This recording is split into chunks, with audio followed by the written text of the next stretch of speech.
Indians arrived. What's an Indian? Says Vertharitas. Alright, there we go. We should be live and streaming. There we go. We have an Amazon advert on our Twitch channel. That's interesting. Woo! Good. We have adverts. Yes. Hiya. I can't see us right now. Kitty! Amazon advert, there we go. Oh, refreshing page. Hello everybody. Well, I just got a notification that we went live, so... Hey! Here Here's hoping. Hey! And we're live! Alright. I'm going to put my Discord over here. Oh no, not like that. I'm going to move it. There we go. So I can see the chat room, which will obviously be full of people chatting. Obviously. Fans.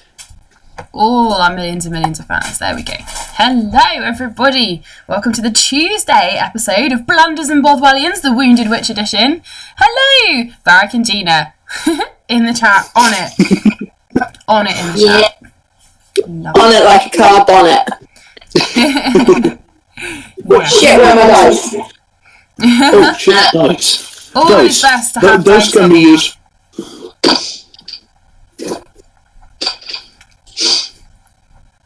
Alrighty, so this is the Tuesday party episode 15, which is very exciting. Yeah. I'm about to start it on my phone so I can load it up. So we may have extra noise in a second now. No, we don't. Brilliant. Marvy. And that's the one I liked. You guys are currently in the country of Borsin, mainly human run. A little bit iffy on how they feel about magic users, and people who aren't human don't always get the best reception, but so far you guys have been okay. You have found yourselves through a series of circumstances working with a group of rebel angels. Anyone who saw Twitch will know that a little pop-up just popped up on my screen saying, "Would you like to restart your computer?" No! Not right now! There it is, there it goes. Not right now, no thank you. So you guys are in the city of Crownside, which is the right hand to the capital, Lely. You guys have been stumbling about, and when you arrived in Crownside, you found that the city gates were open and there was a lot of noise and shouting. And when you went in to investigate, riding, now I'm going to get this right, are you ready?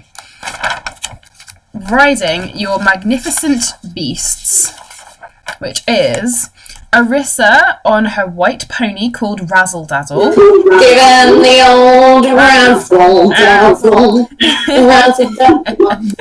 Varic on his big brown horse called Matica.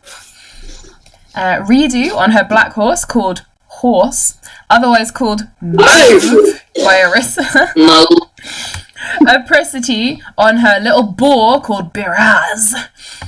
And Vertharitas on his massive shire horse called Retribution, because Tiefling Paladin, why not?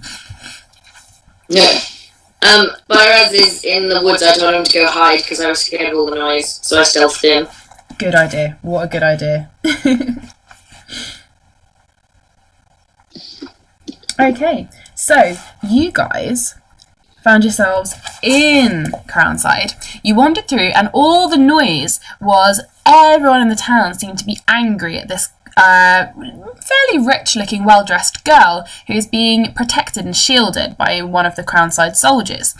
You fell in with her and ended up battering yourselves against all this food and garbage and rubbish being thrown and people shouting abuse at this girl, and eventually got into the leader's house in the big castle in the top of the city. And it transpired that this was the leader's daughter called Emily, and she is supposed to be marrying the prince of the land of Travis up above. Well, northern I should say, not up above, northern. But she doesn't want to because she is currently in love with her 40-something-year-old protector, the soldier who's been guarding her since she was a baby. Now, parents, the Marxist family who are running Crownside are not too happy about this, and nor is the rest of the city, because they believe that if war breaks out in Travis again, the best way for them to be protected is to be in league with them, and hence they want the wedding to go ahead. You guys have sort of befriended Emily and him Dukeson, the guard who's protecting her, and had a conversation about a couple of different ways you might try and help them out if you can, but you also have a pressing mission from the angels. However, you did find time to go looking for dust, which marks the artifacts, the shards you're trying to find and piece together for the angels. And following the dust, you found your way to the market. Appricity found her way to a fortune teller who told her some interesting things that have made her happy, some sad, and more curious, perhaps.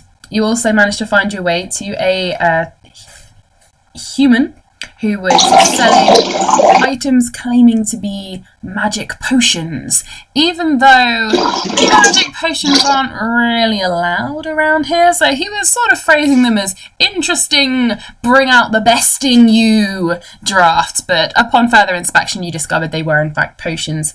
You also had a grand old time at a tombola, where some of you bought tickets and some of you just attempted to steal items. But you did manage to get plenty of things, including... Are we ready for the list? Okay. Yes. Arissa got a very large 5 by 7 foot carpet. You also got a pink sparkly diary for Vertharitas, a hollow metal tube, a small decorated bag, a small tan bag, which was stolen, an umbrella, which Vertharitas has been carrying around for Arissa, a bag of dice, a copper ring, some beautiful golden yellow socks for Reedoo, and a feather boa.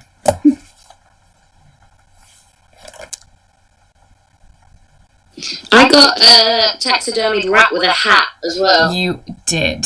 That was on my other list. But yes, you also got a taxidermied rat with a little top hat. Yeah, I love it. Rat with a hat. Yep. We should have fan art of that on a shirt. Jolly good. I definitely approve of this. Anyone who we get listening to us today, if you would like to suggest funny quips or items or things for us to have on shirts and badges and buttons, we are looking at starting a Kickstarter, and we're going to include a lot of different things, including potentially Sunday party and Tuesday party t-shirts, and also badges and buttons and various different things. We've so far got individual character buttons and badges, including potentially some coming for the NPCs, which will be quite interesting. Because I've been informed that some NPCs put in a great deal of effort and would like their own badge. So that's going to happen at some point. So, you guys headed back from the market and came back to the castle. And with mostly the help and encouragement of Arissa, you guys are going to have a lovely spa evening. Vertharitas is still not 100% sure, one, what a spa evening is, and also whether he's going to enjoy it or not. Varic heard there was cucumber involved and immediately jumped on board because he likes food. So, Arissa, take it away with your, the night is drawing in, there's a dark, moony, starry sky outside the drawn curtains, there's a fire lit, the room is nice and warm, you've got buckets and bowls of warm and cold water, you've got stools to put your feet on, you've got some towels you found, you've also got all the things you purchased in town. So, Arissa, have your spa night, go for it. Okay. Question. Can I have some kind of ambient music? Yes. Are you providing the ambient music? Because I'm literally YouTubing ambient music right now. Is that the wrong music? That's not so bad. Just a little bit. I feel like we should have Enya or something. Oh, yes. Cue Enya. Any second now when the YouTube is loading. There we go. Okay. Alright, so Enya is loading. Arissa, go for it. You press play on the magical music playing device. There we go. Welcome to Arissa's spa.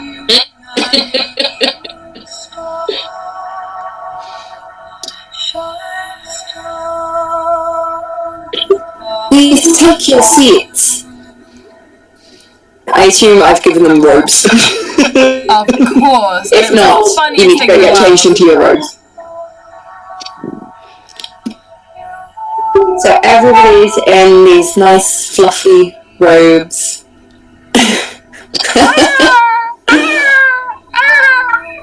Okay, so I kind of got some nice, comfortable... yes they are. I rolled them up for you as best as I can. I'm just looking like adults' robes right now. So I've set up like some seating, like in a circle or in a semicircle, and there's like bowls underneath. Please take your seats. Yes.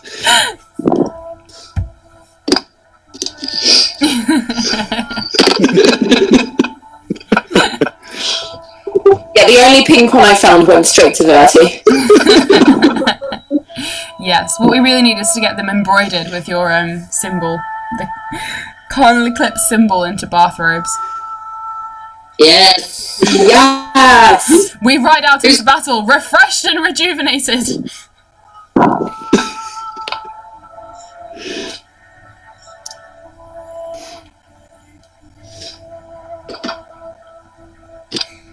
So, Arissa, as you're getting everyone into his circle, there's going to be a slightly frustrated horn buffers.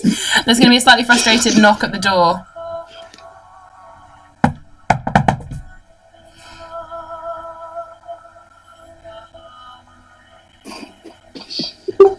Okay. I go over to the door and I open it, I'm like, yes. Okay, outside you can see him, Dukeson, the older guard who you met the other day, who is in love with Emily, and he is holding a bottle of what looks like some sort of alcoholic beverage and is looking a bit unhappy. And he just sort of says, "Heard you're having some sort of relaxation time. Could I just come and sit? Would that be alright? Just sit, just out the way, anywhere but over there. Would that be alright?" Of course. All are welcome. Thank you. Can I call him over next to me because I've clocked his bottle of booze in his hand? Sure. Is there enough supplies for me to be able to actually set him up his own seat? Of course. You will have brought plenty because you'll have assumed Vertharitas might destroy some of it in confusion. And also, just in case Varic ate your supplies. Fab. So I'll lead him over to a spare chair that is somehow magically here. Are we in the room that had the fire and the cushy seats and stuff? Yes. Cool. I reckon there's like quite a few sofa-y things in there. Maybe some occasional chairs at the wall. So I hand him a robe and I'm just like, please strip.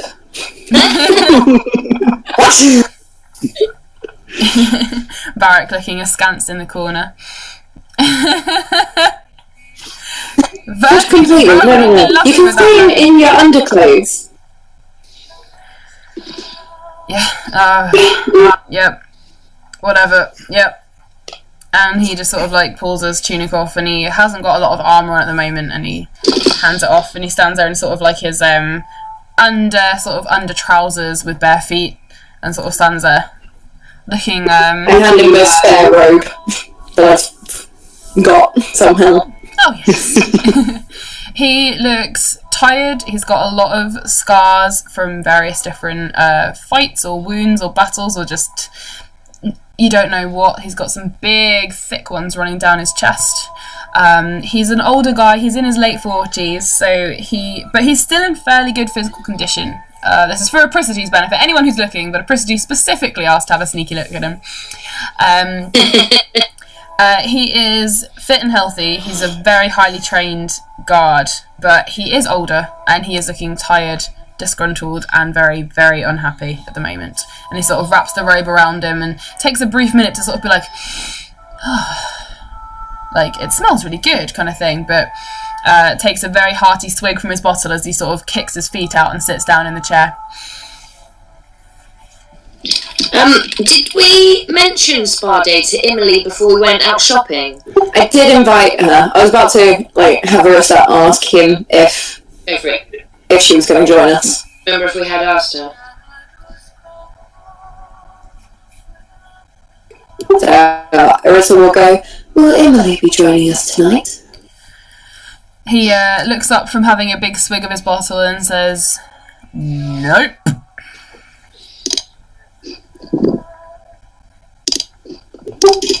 Very well. What happened? No. She's occupied with her mother trying on wedding dresses. Okay, so if you would all like to lean back in your chairs and close your eyes.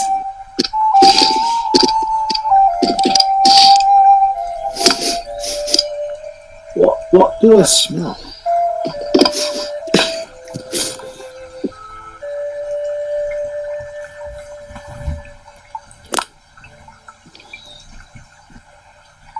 Did you just say, what do I smell?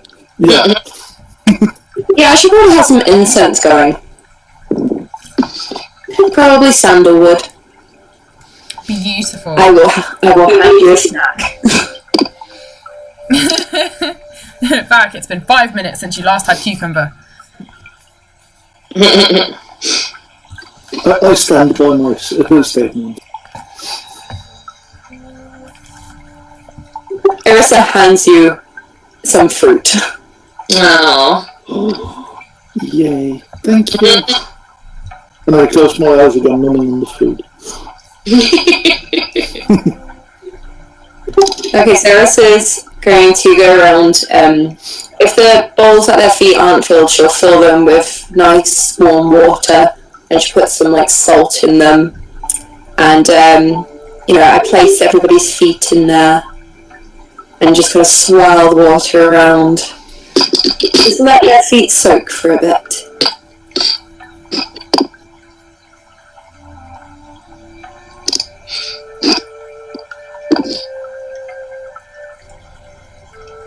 I found a shorter chair for you, Appricity. I was imagining the food bath. Our football is on the stool. Yeah. Thanks, babe. But you could swim laps in it.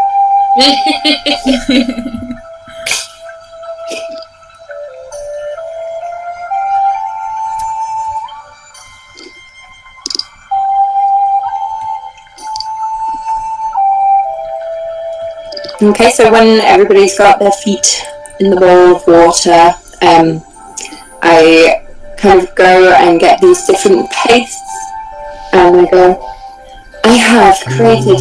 Oh, hang on. I think that's my food arriving. Oh no! Well, if it's food business, you're excused. I would just say it too, while she is getting, while Reedoo's doing her cantrip and while Arissa's getting her food, can everybody please roll me a constitution roll, please? Wait, what? Oh, what? Sorry. Roll me a constitution. Sorry, I'm trying to spell it at the same time, please. Oh, Constitution. You broke up both times. Wait, just a roll, right? Not Yeah, a save. it's not a save, no. Oh. Yeah, because if it was, I'd be scared for what Arissa's doing to us. Yeah, we previously discussed how she was going to kill you out of session, and this was what she settled on. Yeah, actually, I assume that there's an owl bear in my food bath then. A really tiny owlbear. It's 100 duck-sized owl bears.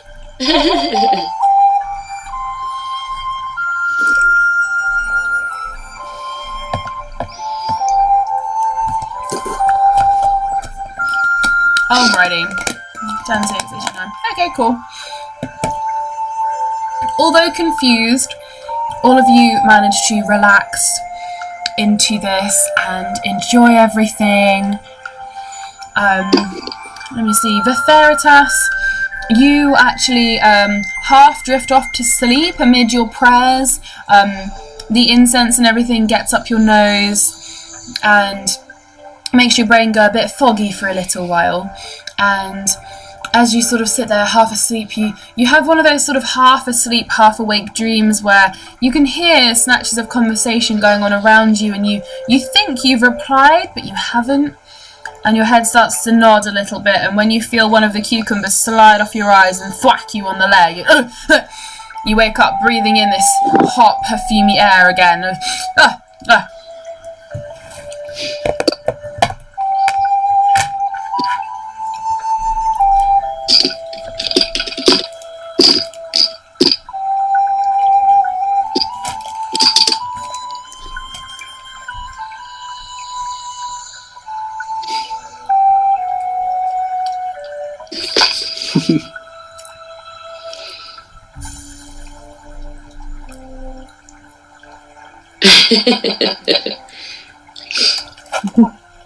Okay, I'll just be a moment.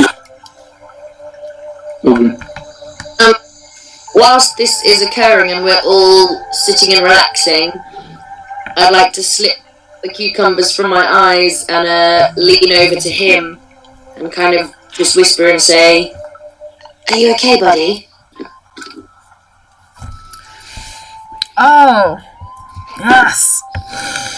Fine, great, fantastic, absolutely fantastic. Yeah, nothing in the world. And he's sort of waving his half-drunk bottle. And he's not aggressive towards you, but he's frustrated beyond that point of most people's reason at the moment. And he's holding it out and gesticulating and not quite meeting your eyes, as if he's too sad and frustrated to really focus on anyone. And he says, nothing in this whole world can prepare you for watching the woman you love most in the whole world getting married to someone else. That's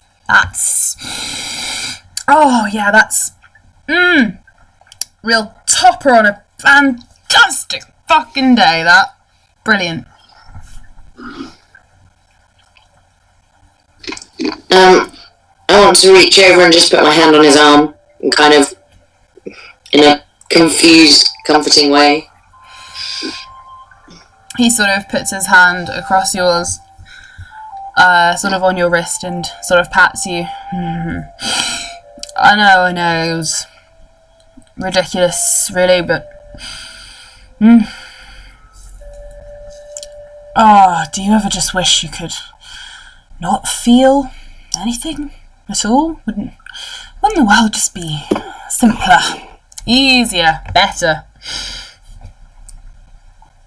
That's evil, Reedoo. Really? That's so evil.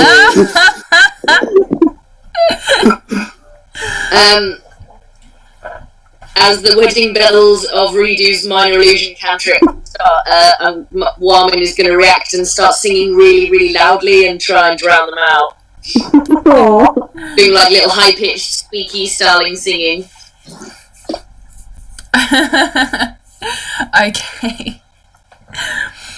Okay. He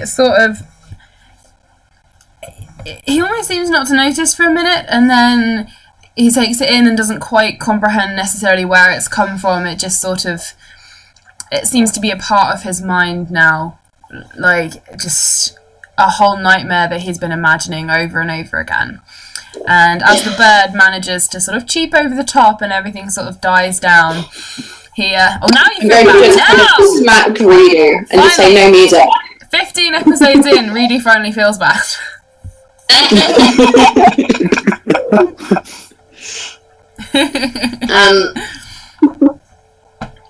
I would like to say to him, yes, in my 84 summers, I too have lost loves, and sometimes it feels as if not feeling would make things better, but the good days do come back. And for what might seem one bad day, there might still be more good days on the horizon. Just because she is off with her mother today, she might just be trying to please her. He sort of puts the bottle down and considers you for a moment. And he's not completely drunk, but he is not entirely sober either, and he is tipsy enough to perhaps listen to a leading comment from a little friendly gnome. And he sort of comprehends you and says, I hope you're right, little one. I truly do. Thank you for listening to an old man's patheticness. Thank you. You were young in my eyes. And Emily younger, and she may yet be talked round. Oh, it is not her who needs talking round. I understand everything. She is in the worst of predicaments, I do, but we really need some way of convincing this... I don't know. Her parents are dead set on this union. I understand why. It is ridiculous. I wish Sharp and Rot had never bloody suggested it. Oh, Sharp and Rot. I feel like I recognise that name. What has he got dealings? He has his grubby paws in just about everything that I can make out. If it is in Borson, if it is happening in Borson, he has a hand in it somewhere. Mostly the capital, of course. Slimy greaseball I ever did see. The few words I've heard of him were not very kind. He's made quite an impression back in stock.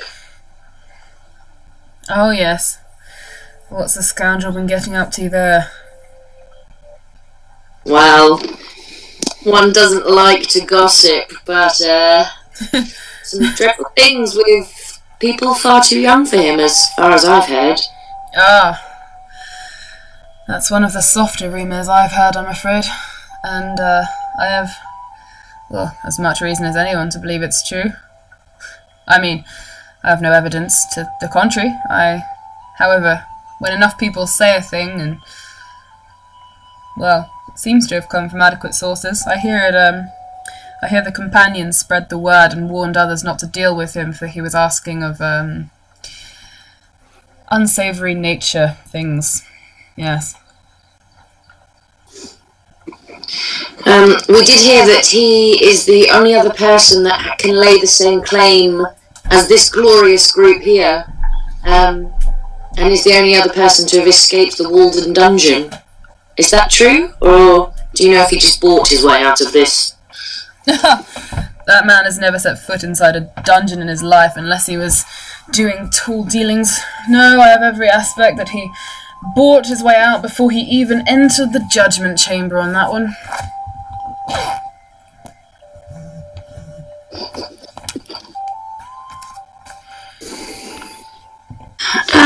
Is just Emily's mother around today, or is her father present also? Nope, it is just her mother at the moment. As far as I know, her father is still on official business in the capital.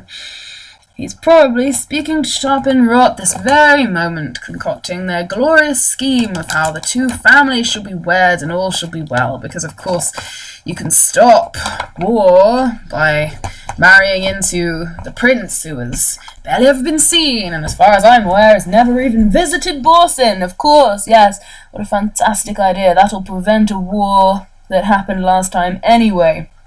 Evil will out no matter who marries who and what does what. They're just trying to save their own asses and using Emily as bait. And of course the princess should be the one doing this, but oh no, the precious princess up in Lely will... Everything we hear is that she's drugged off her face and couldn't do her royal duty if it smacked her in the face. I agree that Emily shouldn't be used, but surely this princess shouldn't be following the same fate as her. I know, obviously, you're slightly biased. Of course. It sounds cruel perhaps, but princesses are bred for this sort of thing. She will have been bred for this, raised for it, planned for it her entire life. She will know how to make the best of every situation, but she is unfit to be married off to anybody, as far as we can tell. They're keeping it hush-hush, of course. No one's actually seen any evidence of this, but the word on the street goes, and I do know a few people from the street, word on the street goes that she goes out every night, every day that she can, addicted to some euphoric drug of some kind, can barely understand who she is, where she's from, and her father has to go and get her out of all these scrapes she's into. No wonder they don't want her to marry anyone. It would be an embarrassment to the nation. The prince from Travis to take one look at her and bolt on back home. But it might even start a war. How ironic would that be? A war with which army, though? Travis still doesn't have much in the way.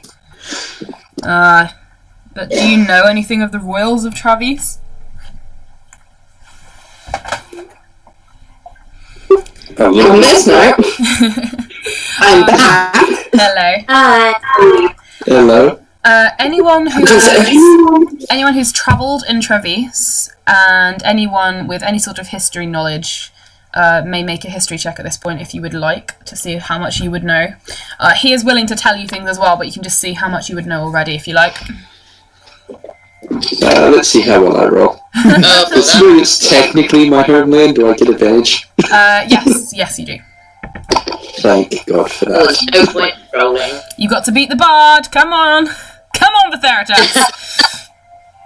Beat the bud! Beat the bud! Don't beat her though, like, physically beat her. Reedoo! You got it! Woo! Alright. Oh. Anyone who is from Travis, so that would just be Vertharitas at this moment, wouldn't it? Yep. Okay. I think. Vertharitas, you have never met the royal family. The way Travis works, you would all know this. The way Travis works is it was bundled together by bands of outlaws, roamers, savages, various different tribes, groups of people, races, all different beliefs and systems. It's a very cobbled together country, and it was named in a higgledy-piggledy manner by the first barbarian settlers there. That's why most of the towns and cities have names like Rog and Savis, very simple barbaric names. And there was never many buildings there, even before the Great War and everything was destroyed. It was mostly bands of campsites and people wandering about and travelling, some settlements, but never anything very big and solid except for potentially food stores and maybe a special house where people who wanted to settle down would live, but mostly it was roamers. The royal family was elected based on... They were considered the most powerful, the most respected. They gained a lot of respect over the years. And I will spell this for you. The Tals are the royal family of Travis. As far as you're aware, Vertharitas, the current king, is no Tal. You've never met him. He is part of a family. The Tal family have demon blood. You have no idea in what context. They're not tieflings, they're not demons, but somewhere back in their family tree, it's rumoured that someone did something naughty with a demon, and as such, the family has a bit of the demonic in them, and apparently can summon demons at will, potentially open doors to the underrealm, something like that, yeah. And they all have horns and sort of pale red skin, and that's all you know of them, having never met them. The rest of you, including Reedoo, would know that currently the prince Tiavat Tal is the prince, and he would be the one who is supposed to be marrying Emily. There is also a princess and a queen, but you don't know much about those because they were never at the forefront of all the information. It was mostly the king and the prince, and the rest of the Tal family were just sort of extras that you'd never met but you'd heard of. Yeah, I'm going to say, Varic, you know that Travis is a country. They probably have rulers. Yeah. Yeah, And do their me! food. I probably would know anything about their food, but just not about anything like people related. Because why? Well, I'll tell you what, Varic, you would know that the first settlers in Travis were Goliaths, and they learned farming techniques from gnomes, from Amley, and that's how the two countries became friends. You would know that because you're very into food. Ooh. that might actually at some point be useful information or something. Would I know much about what's left of Teresa's army after the war? Well, you know that Travis never had an official army as such. There were bands of soldiers under various different flags and banners and headings. The royal family had people who willingly fought for them, and when the war came, people all banded together and fought for their country.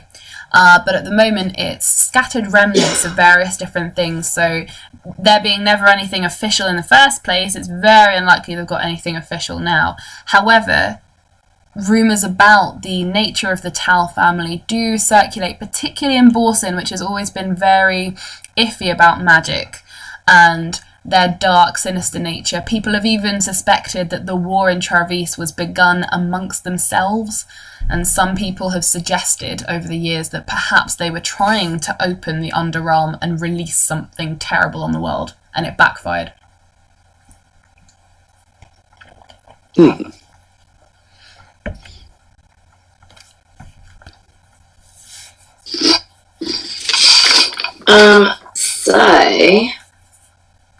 So we were talking about sharpen rot, yes? Yes. Yeah. What did him mention that he had his fingers in lots of pies in Travis or something? Yes. In Borson, wasn't it? Oh, in Borson, sorry. Yes. And, well, one in Travis, because he has apparently arranged this union between the prince. Yeah. Oh, true.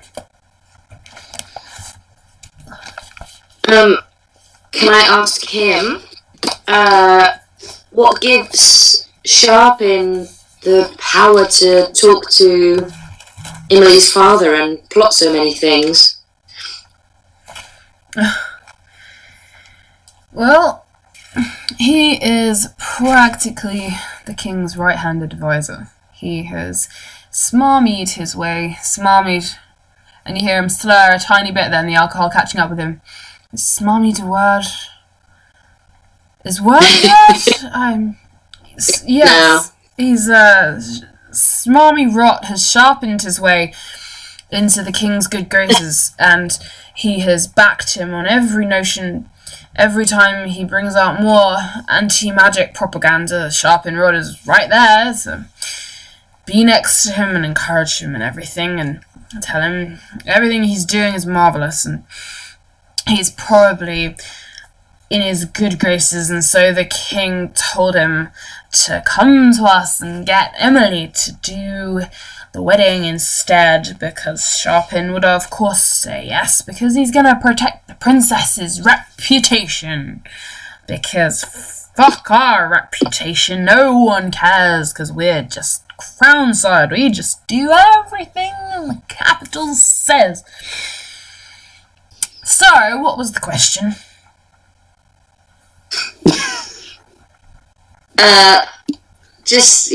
Thank you. Just lean back and enjoy. I think you need to rest up. It's interesting to know these small facts. I'm glad someone finds them interesting. I find them ridiculous and painful to boot. Yes, this also, but we might be finding ways around your problem. I hope. I hope so too. I am so sick of coming up with plans night after night, and each one gets sillier and sillier than the last. Oh, I just want to get out of here. That's all I want.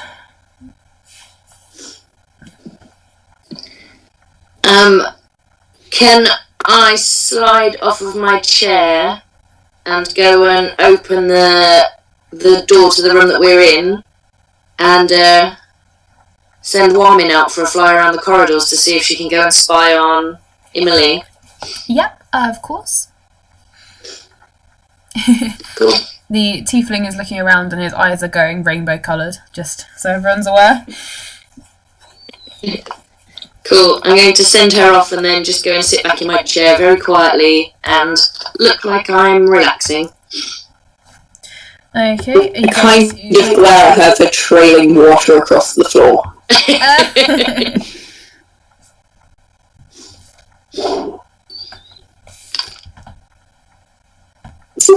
Okay, so Yeah, sorry, I have Arissa, prepared these do carry on. okay, so I've prepared these masks and I have customized them to suit your skin type. So, if you lean back in your chairs, put your feet back in your bowl, Appricity. Immediately. And please close your eyes and just focus on your breathing.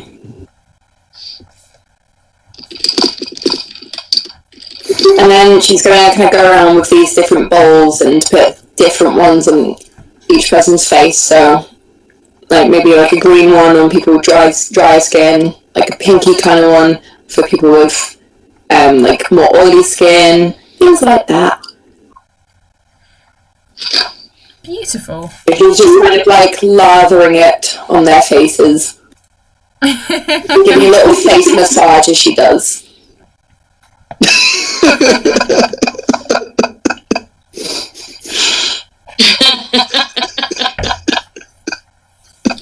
You just see Reedoo sitting there like snapping her fingers all sassy. My skin is perfect, bitch.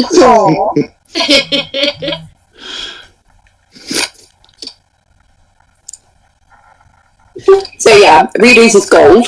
It's kind of this yellowy golden colour. The only one of this colour. Oh, thank you. You're welcome.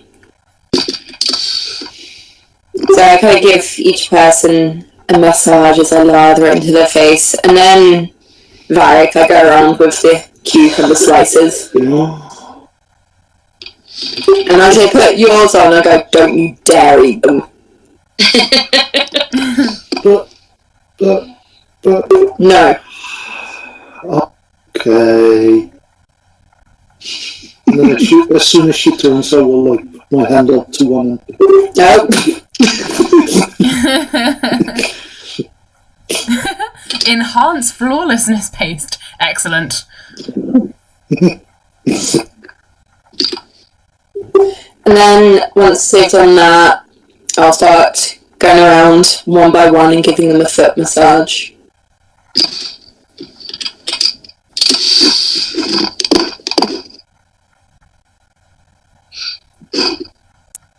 Very quietly, actually.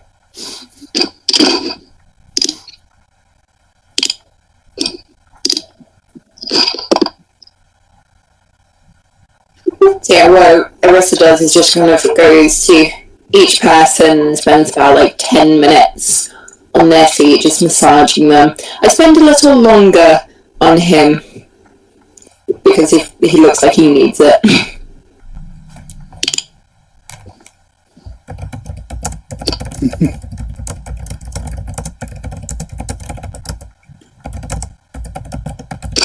That's so sweet of you.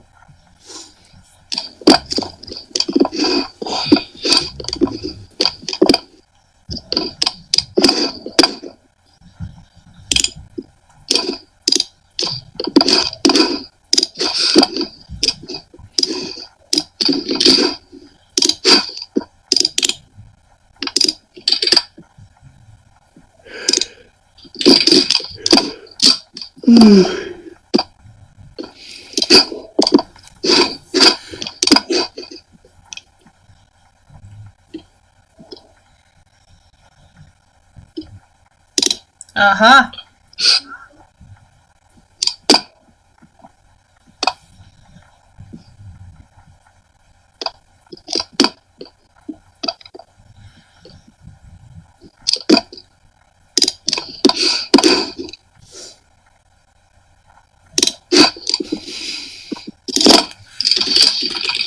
So, I'm just going to reply to these 2 messages while Vertharitas is yawning and softly snoring.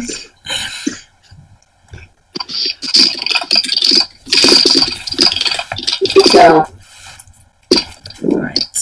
so she goes around everyone doing their feet, and then when she's finished with the foot massage, she places the feet onto a towel on the floor or stool for Appricity, and just to let them kind of air dry as she continues. Then she'll kind of like start from the beginning.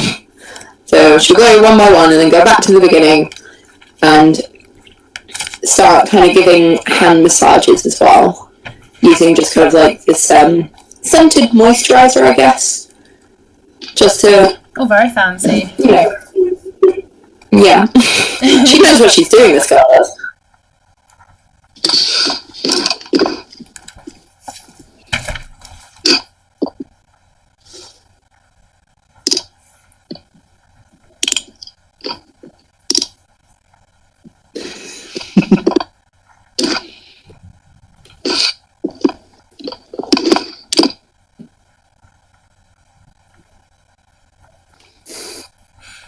Okay.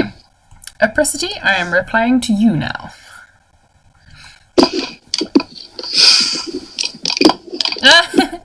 Reedoo's having a servant. Love it.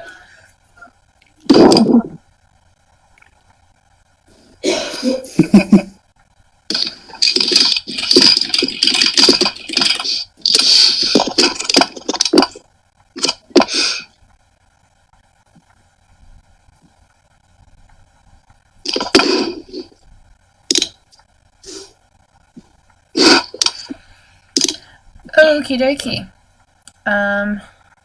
Appricity, yes, you can do.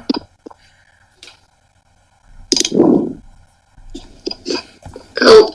If you would like to, while everyone is relaxing. Hashtag servant bard.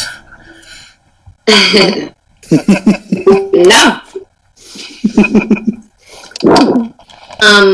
Cool. Whilst I'm sat in my chair then, or on my stool, having a lovely relax, Warmin is flying down the corridor, looking for wherever Emily and her mother are. Okay. It doesn't take a long time, because most of these corridors you're currently in, you've been down yourselves. And so, keeping flying on round, you see a slightly ajar door, and one can hear voices, and so sort of flutters gently through and sort of flutters on the very top of a very high perch and just sits there and has a watch of the room. And you can see Emily is stood in sort of the middle of the room, surrounded by mirrors and servants and an older lady who... have you met the mother yet? Have you met Lady Marxis? Don't think so. Don't think you have, no. So, she's an older woman with dark hair. You can tell it's the mother just from the way the two are interacting. And Emily is wearing a very large, poofed ball dress. It's white, it's covered in like little diamonds and jewels, and it's glittering and glowing, and she looks like one of those fairies that people put on their toilets, on their toilet brushes.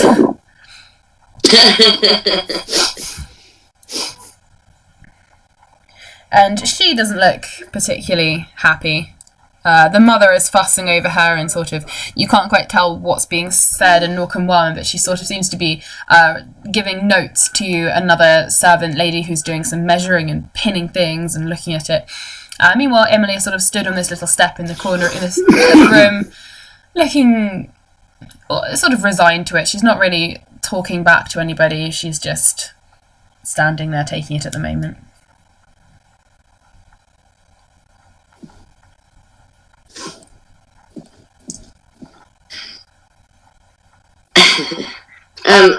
Can I see if Warman can get in without being noticed? If she's noticed, she'll just fly away. Yeah, sure. I'll see Roll if we me can a hit. stealth for Warman. Ooh! Varic, I have roll me the a character- stealth unless Arissa... No, Arissa's seen you. Yeah, that makes sense. I'm going to say you don't even need to roll. Arissa is just on it. She knows your shit. Very much. Okay, then I'll just casually put it back, like, as if I was trying to adjust it or something. I know your games at half elf. I know your games. I'm a full elf. Check. So 19 for Warman. She has a +2 on dexterity. Ooh, very nice. Okay, yes. Warman can get into the room and sort of perch on... There's sort of like a hanging... It's like a mini chandelier. It's not massive, but it's hanging in the room with all the candles in it. And she can sort of carefully, without burning her plumage, she can sort of settle herself in the middle of that so she can hear most of the conversation and see what's going on. Stealth bomber bird. No pooping. No pooping, Warman. Gonna hold all the poops in for now. Yeah, no pooping on the dress. Although the dress is white as well, so...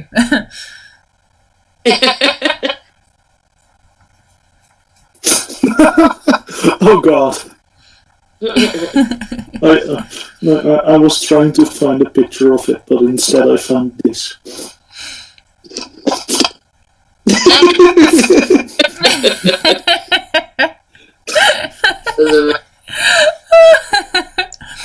I love it. I love everything about it. That's amazing.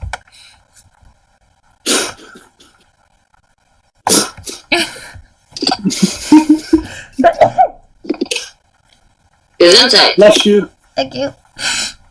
Okay, so, did you want to listen for anything in particular, Appricity, or are you just going to listen in general and see if you hear anything interesting?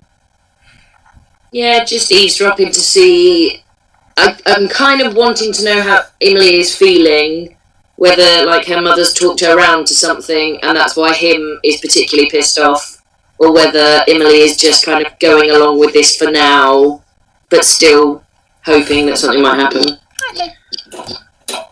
Over the course of the next sort of 5 or so minutes, Warman overhears snatches of conversation. The mother is paying little attention to the daughter at the moment. There's a frostiness between them that seems to have been going on for some time, and she's giving notes, and then I have to go in here, and I'll take this in, and this will have to come up, and I want more jewels here. It has to be decadent. We have to show everything. We are as good as the capital. We are just as marvellous. And occasionally you can hear her saying something like, "Stand up straight, dear," and you can hear Emily, "Yes, mother," and sort of resigned, and you don't hear a lot of bickering back and forth between them. You mostly hear her just standing up when asked to, turning around when asked to. The mother, you notice, is not asking her opinion. She's not asking if she likes the dress. She's not asking if she's happy with it. She's not asking if it's comfortable. She is merely just saying, "Stand up, turn around, move your arm. Perhaps we shall get something to cover her shoulders, a fur throw, but it has to be the best. And I want it dyed to match exactly the colour of this skirt. Have you got it?" And the sort of servants are nodding and scuttling and doing notes and things. Cool. I'll listen for a bit longer, but if it's all that kind of same conversation, then I'll tell Warman to come back into the room that we're in. Okay. It goes on for another 5 or so minutes, and Emily, if anything, she gets more and more quiet and is just sort of stood there. And as Warman flies to come back to you, you can see that Emily, she looks quietly to herself on... I don't know what the phrase is. It's on the verge of being on the verge of tears, if that makes sense. So she's not crying, she's not outwardly showing anything, but she's ready to crack. If someone said, "Are you okay, hun?" she'd crack. Yeah, pretty much. But you also get the very distinct impression that no one in that room is going to ask her. Yeah. Okay, cool, thank you. I'll get Warman to fly back then, and then as she comes and perches on my knee, I kind of come back to consciousness, like back paying attention to the room. There you go. The gnome sits up and looks eagerly around through her cucumber.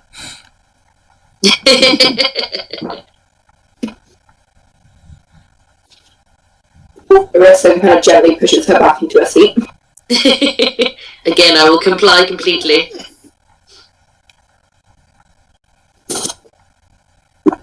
So when Arissa's kind of done with the hand massages, she'll stand up, go, now I will take you through a guided meditation.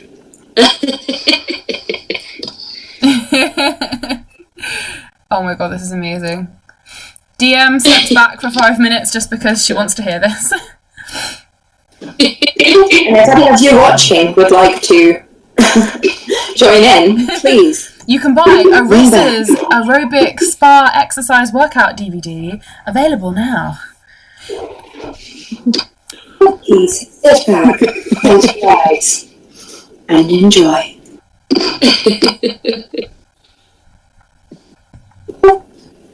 Okay, so first we'll start with some breathing. You inhale through the nose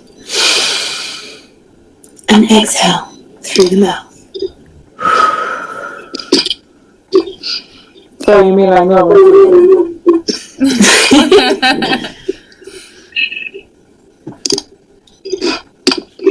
Yes, we do, but focused and just calming. As you breathe in, you imagine all of your worries, all of your concerns collecting somewhere in your body. And as you breathe out, you imagine them leaving as you exhale, leaving with your breath and just escaping into the air, going out through the window and away. So in, collect your thoughts, out, release them.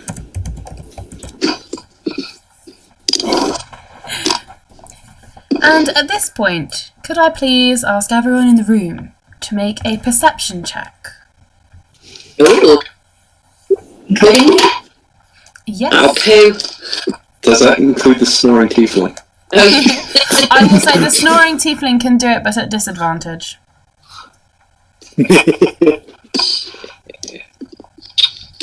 I'm rolling lucky fives. Alright, I'll take that. Nat. No. No. Well done. Hey! I get the sneaky suspicion I'm waking the hell back up. Yeah. Anybody that's near Vertharitas, move the fuck out of the way now. Yeah, Oh shit, Varic. just out of interest, where is your Warhammer right now, Vertharitas? Not in the room. Yeah, it's probably actually in my room. Are there any weapons in this room? Yes, me. Any weapons that weapon people's body is not allowed in the spa room. I'll just bull rush anything if needed. I have horns for a reason.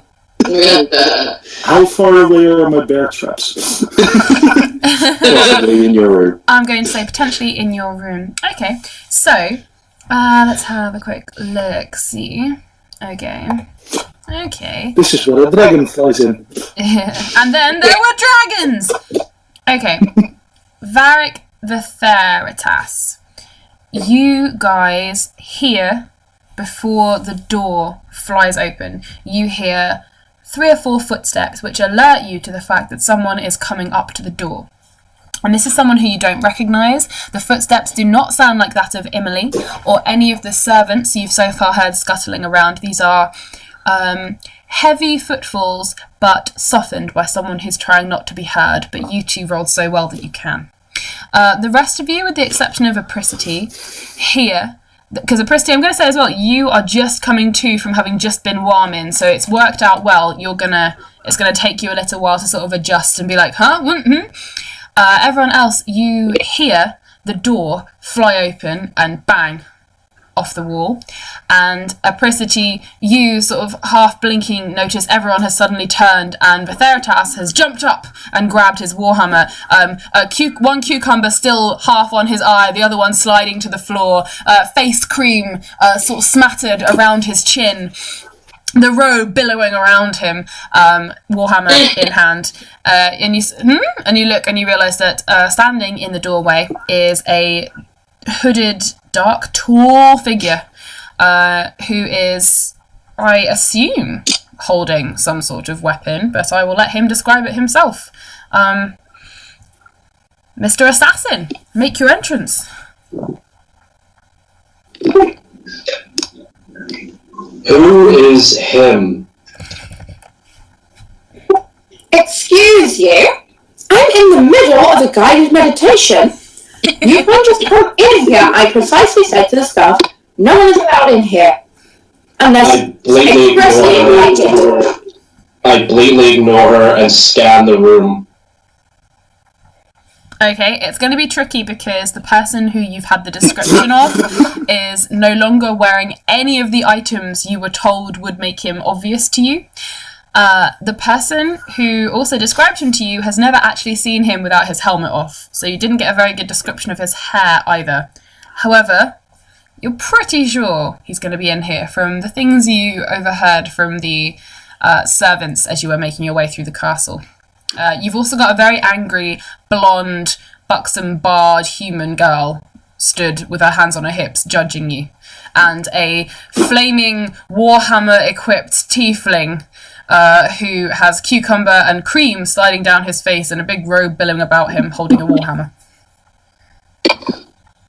I'll glance at him and with a really confused face as a start, and then continue to scan around the room and point my eyes out or stare at the middle-aged human as it seems to fit more of the description compared to everybody else in the room. Yes, exactly like Mrs. Doubtfire. Fun fact, Arissa is 5 foot. She a little human, she a small human. Okay, sorry, there's a small human bard staring at you. Yes, as far as you can tell. Roll me a perception check, actually, please, Mr. Assassin. You're lucky I brought my dice into the bath. He came prepared. 24. Okay, you can be about 98.8% certain that this is your guy. You also notice that he seems to be a tiny bit tipsy, which doesn't really affect you too much in that it will probably make your job easier. Lovely. 2 seconds, I'm trying to find, can you send me the message of what his name is? His last name? Because I can't fucking find it in the messages. There you go. And the guy doing the contract. Oh. Sure. Too many names. There you go. I look at him, I basically point my sword at him, which is about a 5.5 foot long red katana. As long as you, Arissa. And I say to him, are you him, Dukeson? Is he? I assume he's obviously like looking at him. I'm going to sidestep slightly, so I kind of like I'm standing in between them. Okay. Wherever he turns with the sword, I will follow it. I'll be like, "What are you doing? Let me have that. What are you doing?" Okie dokes. Him, also, by the way, the DM is really enjoying the fact that she named one of her players him. This is great. Him. He looks at you while you look at him. Him then says him. It's like Sirius looked seriously. Yes! He half pulls himself up in his seat and looks at you and says, "Aye. And who the fuck are you?"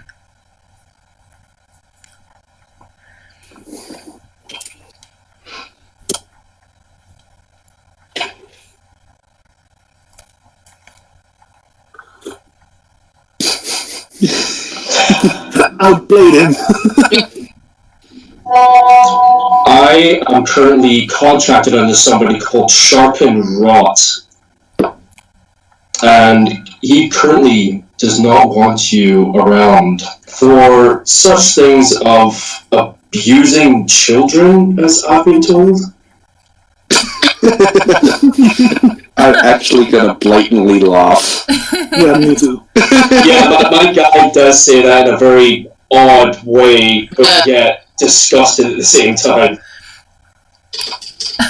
Somewhat odd for the man to use his own crimes in his accusations. He's accusing me of what? Fucking with young kids. Tell him to turn around, look in the mirror and send an assassin upon himself if that's what he's worried about. I usually give somebody the last say. So please explain yourself then. Well, please tell me what exactly I'm accused of. I'm just told. What children am I supposed to be interfering with? I see no children. I've seen one child. I have watched her grow up. She is now 17 years old.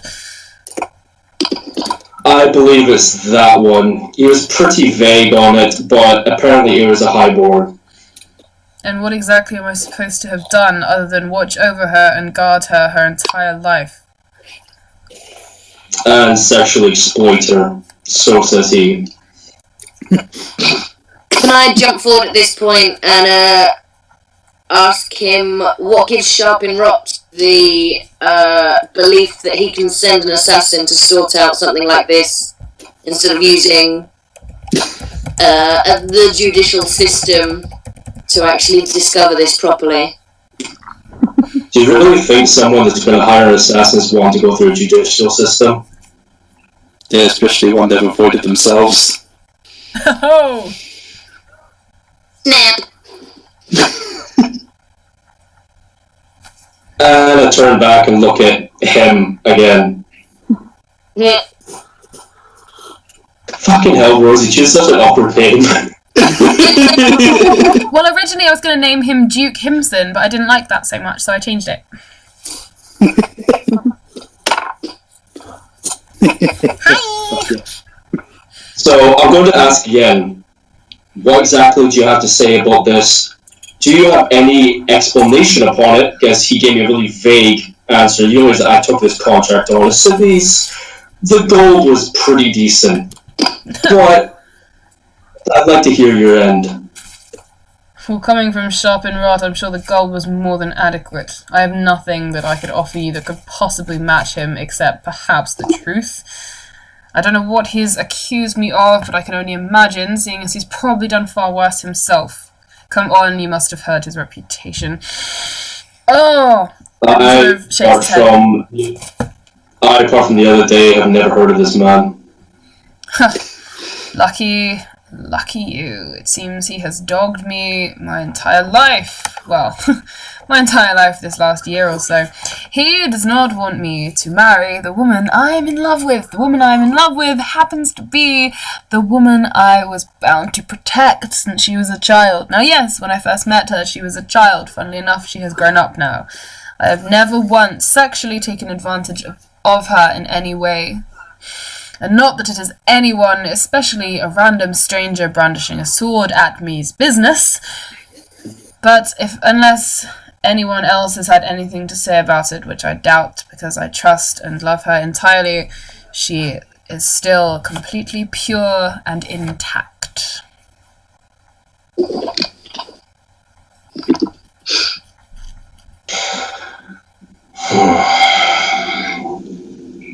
Can I insight check him? Yep, sure. You still have a blonde booby bard stood in front of you, by the way. Yeah, since she stood in front of me, my sword is against her throat. I'm just kind of glaring at him. Can she feel it? Oh yeah, it's against her throat, she can feel it. Uh-oh, Varic's kicking in.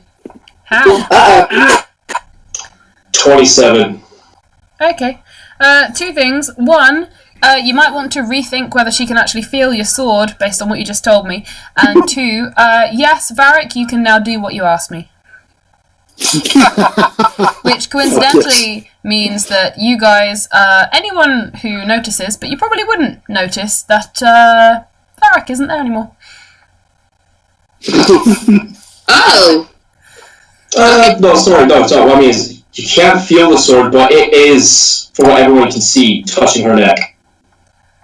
It's like half a centimetre away from you then, something like that. Okay, good, noted. Yeah.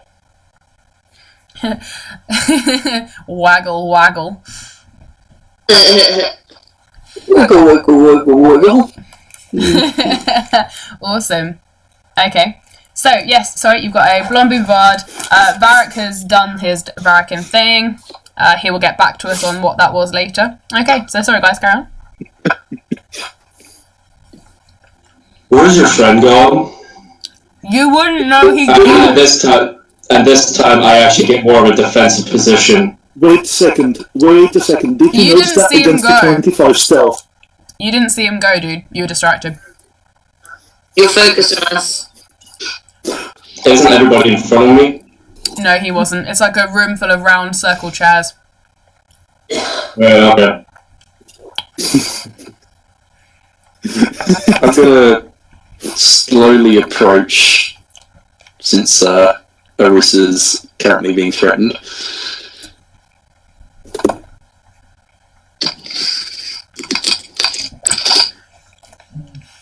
Can I minor illusion cantrip, because I don't have my weapons on me? Mm-hmm. Can I create a screaming eagle flying at his face to try and get him to, like, jump back and get away from Arissa? Sure you can. Assassin, can you roll me a... Ooh. I'm going to say... I really want charisma, but I feel like it would be more intelligence. So, do you mean intelligence save? Yeah, okay.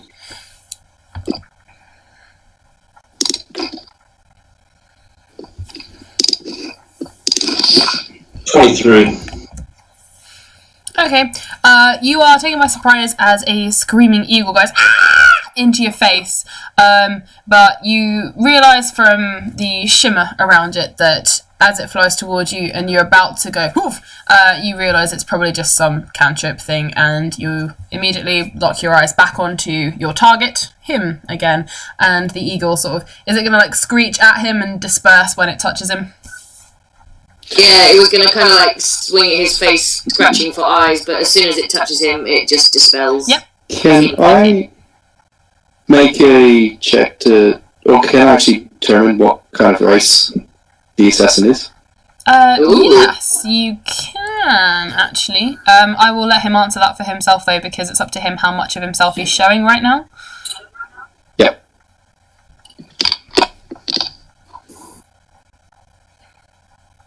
Boy, assassin! Yeah. Describe yourself! I'm currently wearing a full half mask. All you can see is just one eye, and my hood is up. And just with the only thing you can really see is a yellow kind of eyeball with an orange kind of glow for an iris, and long white hair. Apart from that, you can't see anything. Alright. I'm going to use my thaumaturgy, and I'm going to knock every light in the place clean out. Thank you so much. Okay. While he's doing that, Mr. Assassin, could you please roll me a perception check?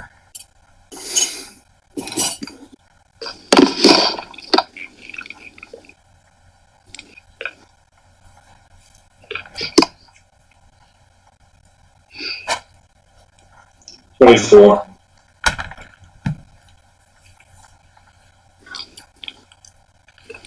Oh, okay. Awesome.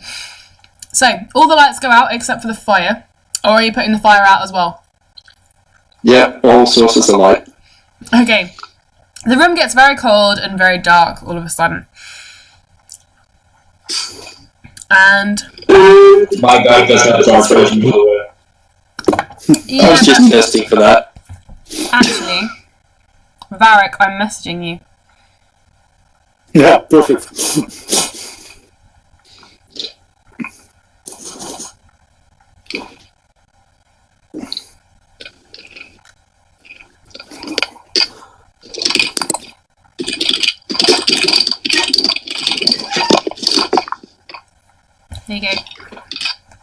Okay, so, Vertharitas, what are you doing?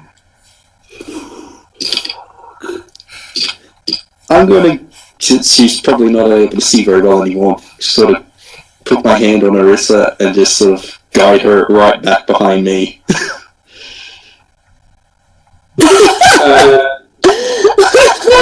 Wow.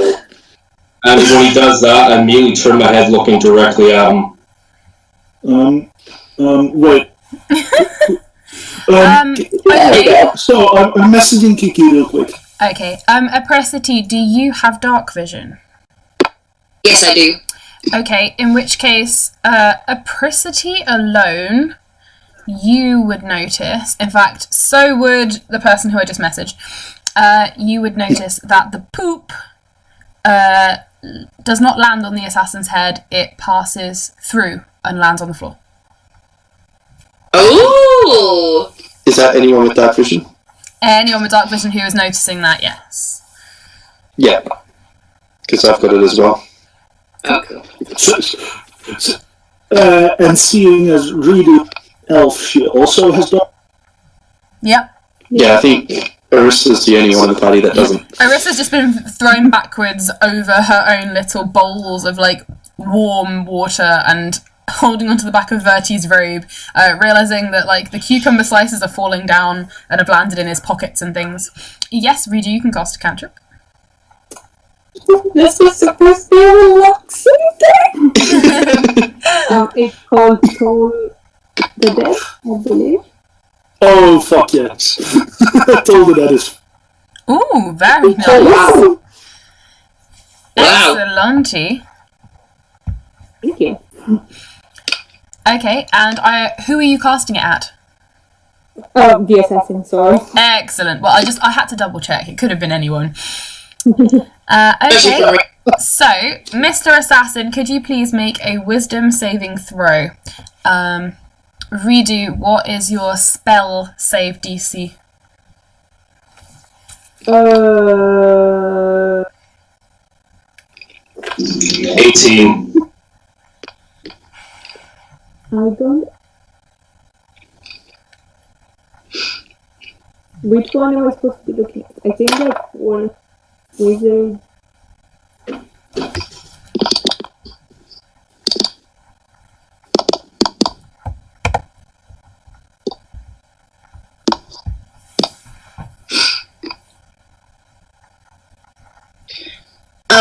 Whilst she's working that out, would we be like? Would I have any idea why the poop might have gone through him? Like, would I have ever experienced like that before? Yes, actually, I would say that within the group of you, the nearest thing you could imagine is that this is some form of illusion, and someone is casting it and controlling it. Which also means it likely cannot do any damage to you, which is the good news, but it also means there is someone, the real assassin, if it were. Yeah, somewhere else. And we wouldn't have any idea of, like, how far away someone might need to be to control this illusion? You would know that they would have to be relatively close, because you couldn't just throw it about and be 100 miles away. They'd have to be close enough to be potentially able to see you, actually. You're not sure. Okay, so it's our guess that he's probably actually in the building somewhere, just not in this room right now. Yes. Awesome, thank you. That's what I needed to know. Rosie, check your phone. I'm replying to about 3 different Yeah, messages sounds right like a now. good idea.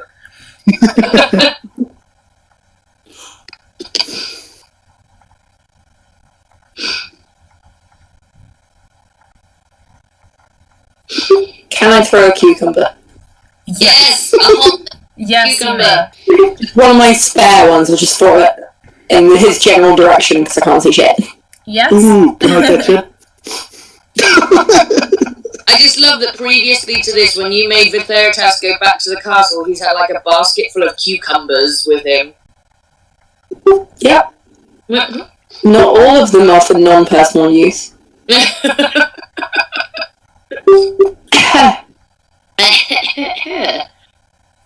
So what would I do for throwing a cucumber? Strength? Yeah, I'm gonna say. Well, no, maybe dexterity because it's less strength involved. But do it with disadvantage because you cannot see what you're doing. Oh yeah. Don't hit me in the eye, please. My guys are simply going to say, I'm giving you guys a chance here. Don't pull anything funny. And there's a cucumber sails through the air.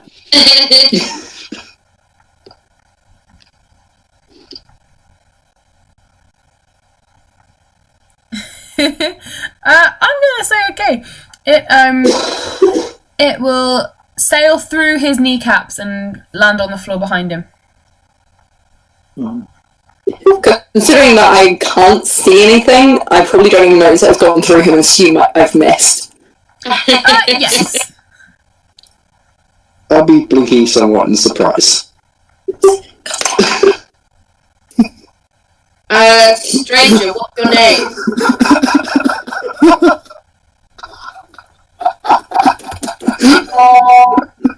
Say again? Stranger, What's your name? what's your name? Collusion. Is there any chance we could talk this out? Show yourself, and we'll see if we can come to an agreement. This Sharpen Rot is not someone you want to be working for, no matter how much gold he has. Well, to be honest, I was talking this out until your party decided to act against me. I wasn't really doing anything that dangerous, was I? I was asking questions. You stormed the room with a 5-foot sword. What are we meant to imagine? We were having a spa day. If I didn't want to ask questions, you'd be dead already. Surely a good assassin doesn't ask questions, they just carry out their contract. Why do you doubt? Because I had my suspicions about the person. That was all. Or the contractor. Oh, Jesus, this is a lot of cocks. We have heard many things about your contractor, and I would stop and ask more questions before you follow his orders. Tell me a few things about him then. Lay things on the ground. If I had gold coins, I would lay them on the ground. He buys his way out of every situation he possibly can. He manipulates, he lies. I already know he's a bit of a slimy bastard, but I need something a bit more solid than that.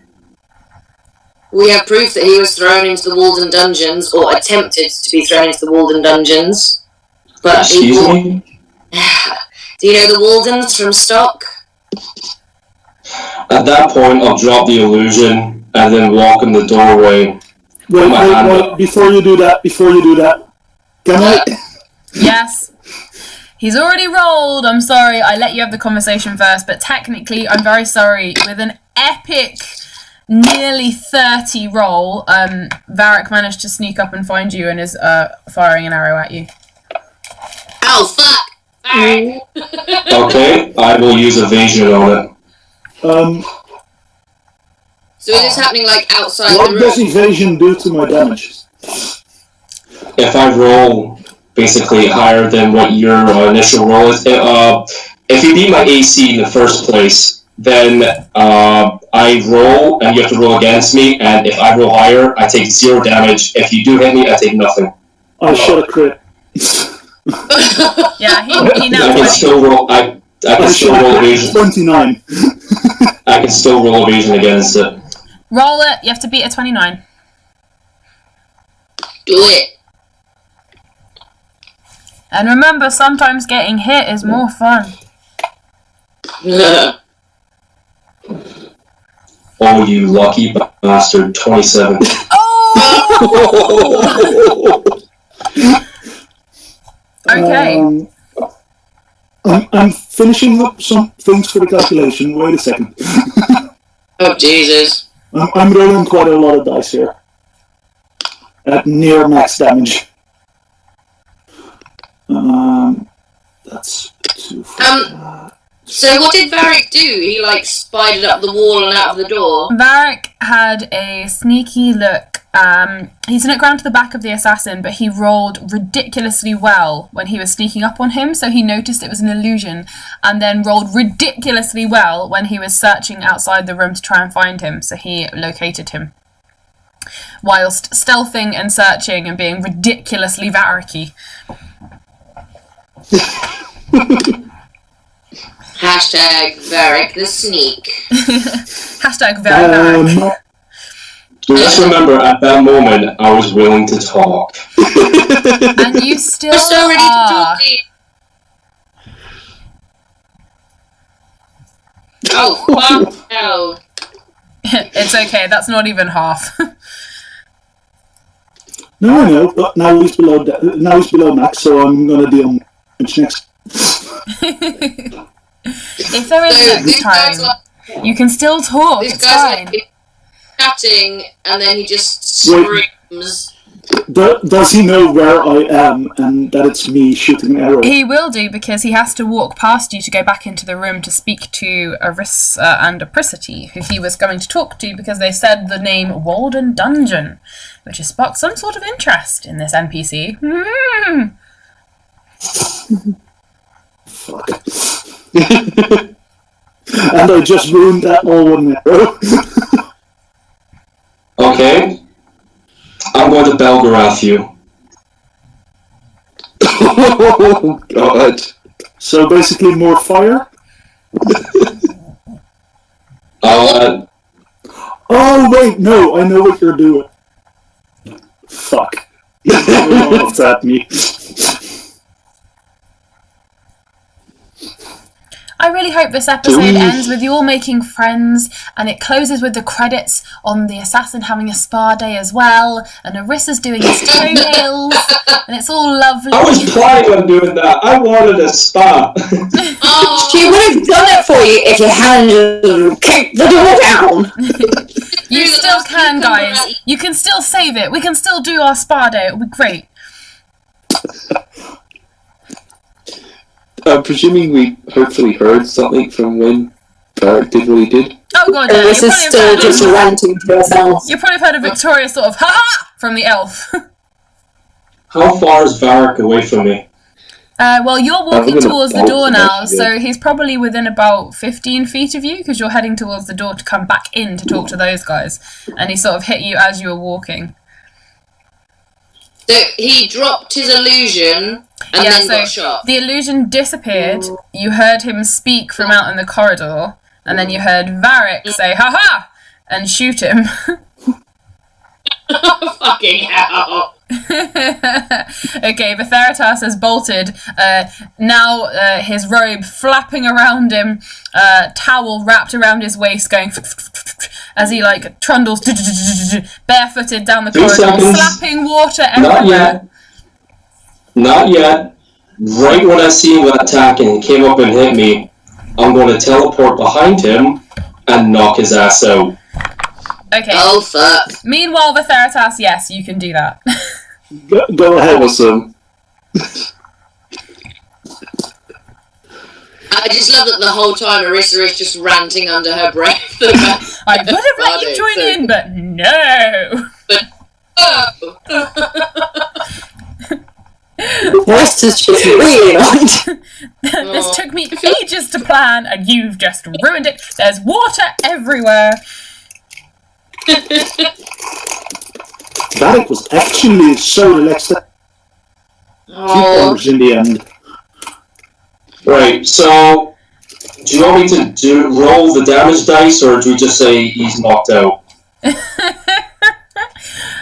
Which sword are you using? I have the big one out already. Are you flat-blading him? I'm Belgrathing him straight up. What does that mean? I haven't seen the Sunday edition. Smack him on the back of the head, teleport behind him, smack him on the back of the head with the butt of my sword, and knock him on his ass and completely on the floor. Okay, sounds good. Okay, so you're aiming with the flat, so you're not aiming killing, you're just aiming to sort of completely wind him and get him on his knees. Yeah, pretty much. Okay, cool. And right when I do that, I'm just going to look out and say, don't try that again, and continue walking into the room. Okay. Yeah, he wants it that day. Varic, based on the fact that I know the stats for this weapon, I'm going to say that you are around about the 7 or 8 hit point mark right now. Very dazed, very winded, knocked smack on the back of your head by the flat of a very heavy 5-foot blade, and you're on your knees on the corridor, but alive, dazed as hell, massive headache in the morning, but you're conscious for now.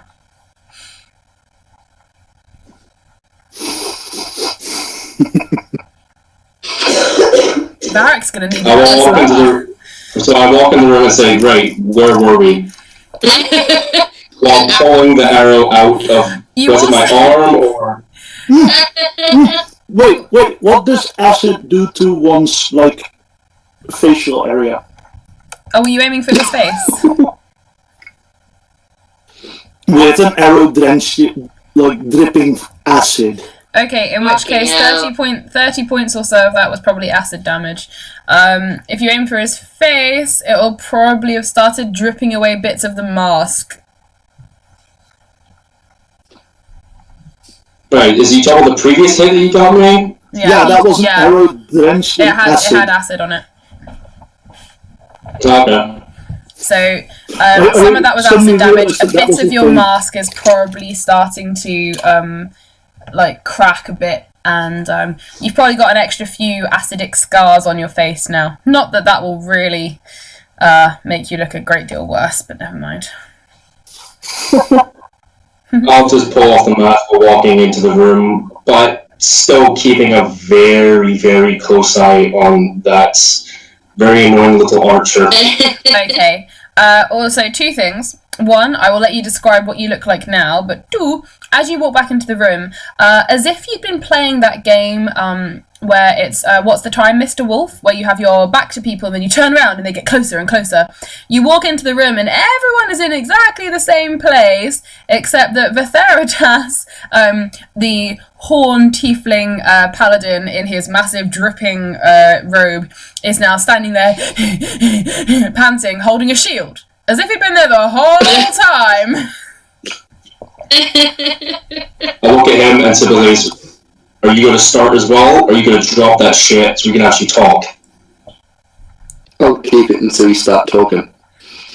Oh, for fuck's sake. My character just rolls his eyes and takes off the rest of his mask. Please, can somebody turn on the lights? Poor Arissa. I don't know what's going on. Can I actually reverse It's not like I have a chance to tell them anymore. Can I use my minor illusion? No, can I use my dancing lights cantrip?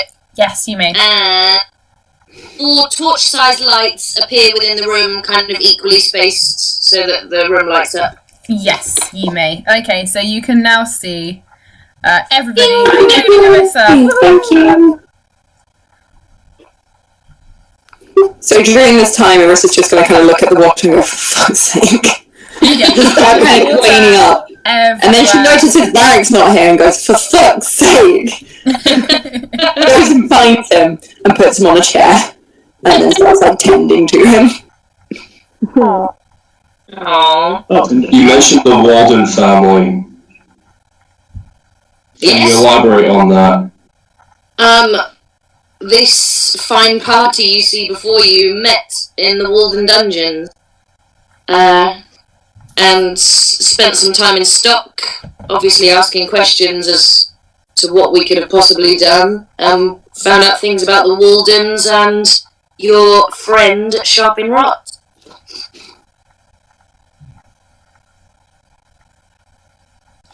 Did you meet the Waldens? What do you know of the Walden and their recent history? I've raised my hand and shown the ring that's on my finger. Okay. Dun, dun, dun. You guys Wait, are they similar? recognise this. This has the Walden crest on it. You saw one that was similar when you were down in the dungeon, and you found the bodies of what you believe was the parents. Swanee stole God, one, and Swanee right? took the rings. I think we sold it, frankly. Oh fuck yes, we sold Oh yeah, Just The out of rings or character. Swanee? Walden socks. All those. I was gifted this one off of the parents. For some reason, I woke up in that dungeon itself, and their specters. I ended up sorting out some relative curse on them. I don't know if it was resolved or not, but they ended up giving me this ring and said it was going to help me out in some way, shape, or form down the line. I have no idea what for, but time will see on that.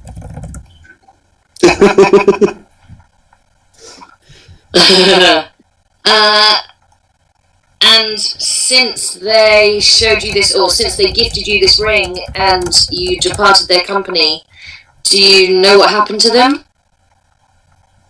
Yes, they told me the whole story, or exactly what happened. Apart from, I don't know who the person was that sentenced their entire family. I know the family, or the caretakers of the house turned on them, but I don't know who the initiator was. We met that person, and we dealt with them. Is he dead? She, yes. Oh, Well, okay, that saves me a job then. No, what? we'll take some of that. Yes, we met Leath Monroe. Had you heard of her? No, I'm not. I didn't really get that far into it. I got swept up in a few other things during that time. I was going to get back to it at some point. There was no time wasted if you didn't meet her then. She was a power-hungry, weak human. And Vertharitas here helped her move on to better places. I don't exactly give demons what they want. You just said human. Yes, but she made a pact with a demon. Yeah, she was, as far as we could tell, she seemed human to us. Warlock?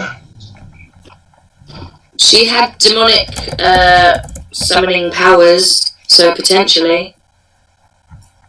We didn't ask her many questions before we got rid of her. Well, as long as that situation is resolved, then that's fine. But back to the matter of hands. You said the person that gave me this contract for your friend over here, he has something to do with it, did you say? As far as we can understand, Sharpen Rot has bought his way out of many situations and influenced many people in power. We have heard it was he that was involved with less savoury interest in stock and surrounding. So his interest in him is not entirely innocent. He seems to have forced the hand of the king with some decisions that he thinks will benefit this country and Travis. I've met the king already. He's a bit of a weak-minded fool. To listen to Sharpen Rot, that doesn't surprise me. So, can you back up what your friend here said, that none of this is actually true, and I have somewhat been lied upon? I'm not usually... I take contracts under... Let's say I pick and choose which ones I want to take on and what I do not. And I do not like being lied to. We unfortunately don't have proof as such to prove that Sharpen Rot has done these things, other than the words of many, many, many townsfolk. I'm sure any paperwork from the Waldens has been accidentally lost. But it would only take you a few days, or even a few hours of asking around this city alone to find that Sharpin is not an honourable man. During this time, I'll write a sigil or a symbol on the floor. It is basically thieves' cant of asking, does any of you associated with the guild? Can anybody here read thieves' cant? I can read thieves' cant, but out of character, I have no idea about guilds and things. So Rosie, you might have to get things for me. You would not know. You would be able to read this, but you would not know what he's asking. No. Okay, cool. Thank you. Can I write back to him and inquire as to what the guild might be?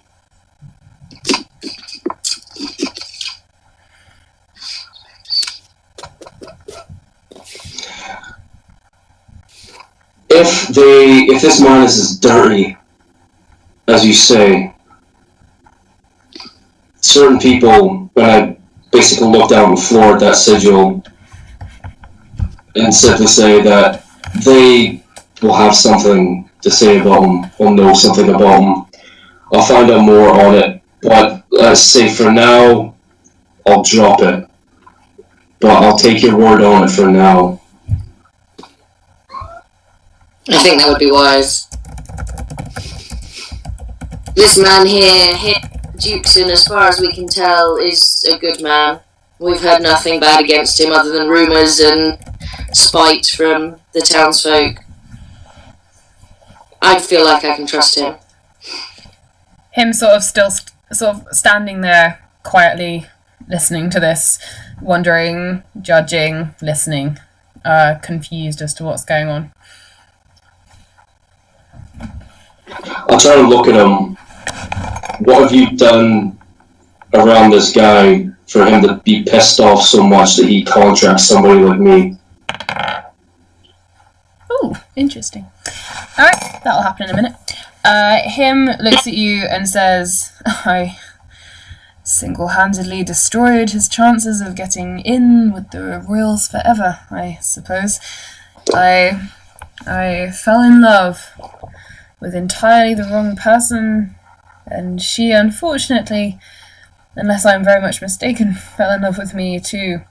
And he wishes her to marry into Travis.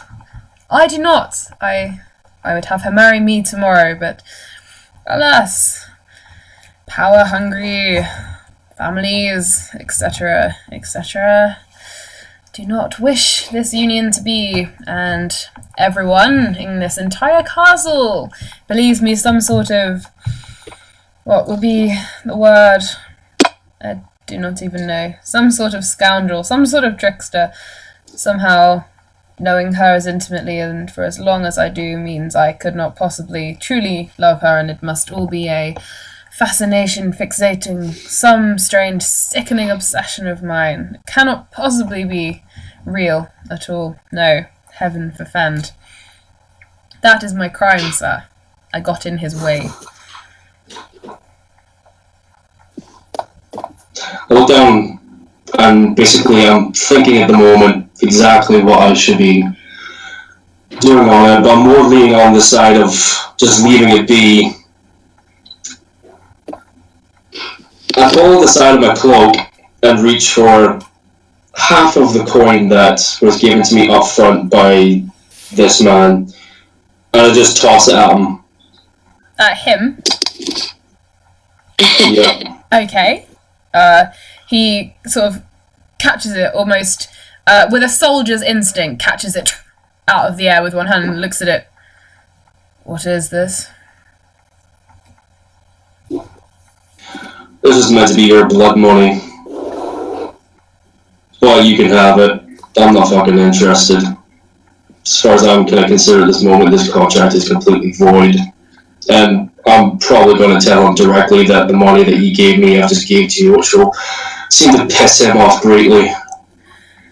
I have every intention of not being here soon, so hopefully he will not come. Well, he can come chasing me with dogs. If I can get out, then I will. And just at this moment, based on the roll I have just made, once again the door comes bursting open. And as all of you jump, and Vertharitas, once again, robe swishing, shield up, gets ready to, and Arissa rolls her eyes and looks up from sorting Varic out as if to say, I have had enough, I'm trying to have a spa day, what more could this possibly be? And you all, except for Mr. Assassin Guy, you all recognise Emily, wearing a very large, floaty white dress covered in jewels. She's running and she's burst through the door. She looks around and she spots him, and as in him, not hit. Oh, that was a terrible choice. But never mind. She spots him, Dukeson, and with a brief pause where she looks slightly surprised that he's wearing a robe and covered in cucumber, she then runs to him and sort of leaps.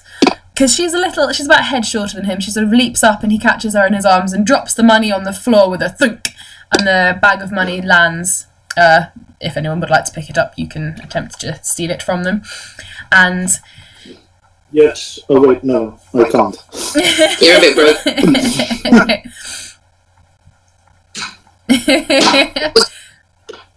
And yes, they're now having a long embrace, and she is crying at the moment, and they're just having a little moment, and he's sort of caught her up in his arms and he's holding her tight. And Arissa is not complimenting the wedding dress. It is quite it's not vulgar, it's just very trying to show off the decadence, if that makes sense. It's very, look at us, we have a lot of money, aren't we great kind of dress. It's not flattering, it's not beautiful, it's just bedecked. Yes, Reedoo, roll me a sleight of hand. Can I notice this? Sure. I don't know how much you'd care, but sure. Roll me a perception check while she's doing that. Arissa can't control anyone right now. She gets distracted by one wedding dress. I am not having a good day. Okay, roll me a perception check, please, against Reedoo 16. Varic, I did 25. Okay, Varic, you get up to go and try and get the arrow, and Arissa, with her foot, pushes your chest back down and slams you into the chair with her foot as if to say, ah, ah, ah. And her foot is, she's wearing one of those little slip-on fluffy white spa slippers as well, so it's full on sort of like, hi-ya! Like Lara Croft style, in your chest, like, you ain't going anywhere, pal. We're having a spa day.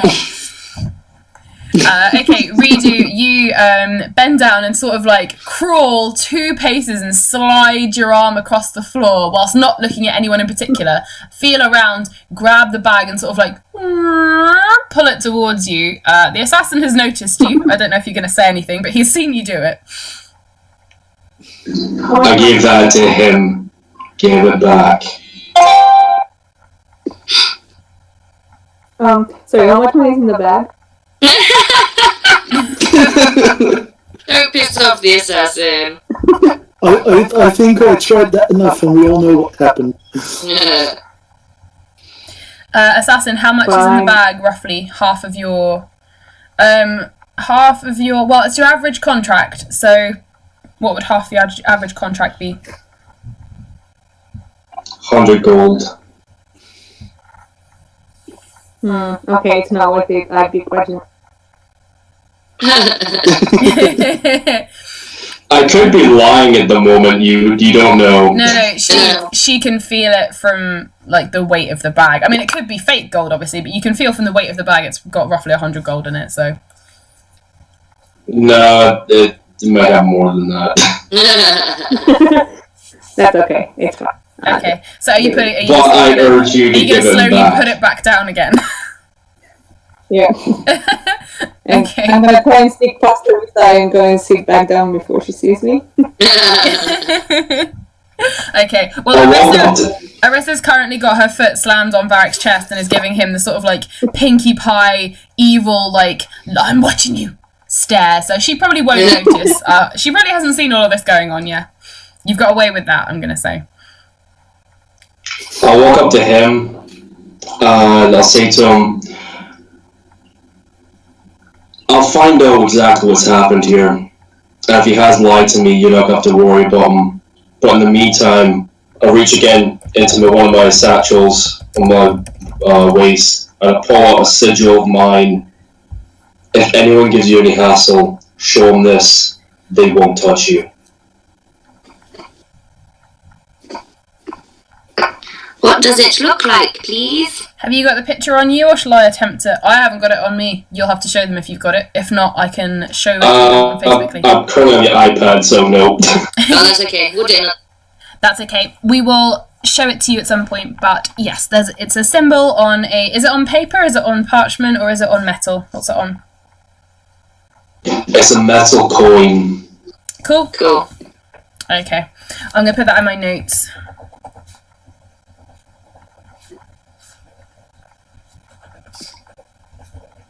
Okay, all this time, him, Dukesen, and Emily have been continuously snogging.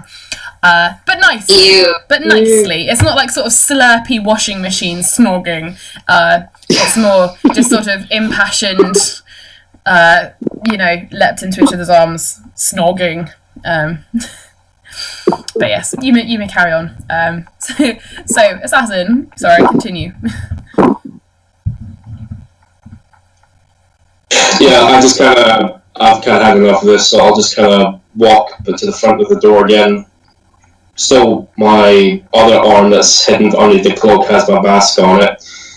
I'll simply say sorry my own way by pulling the cloak aside with my arm, my mechanical arm, and throw my mask on the floor and say, sorry for ruining the spa day, and I dimension door out there.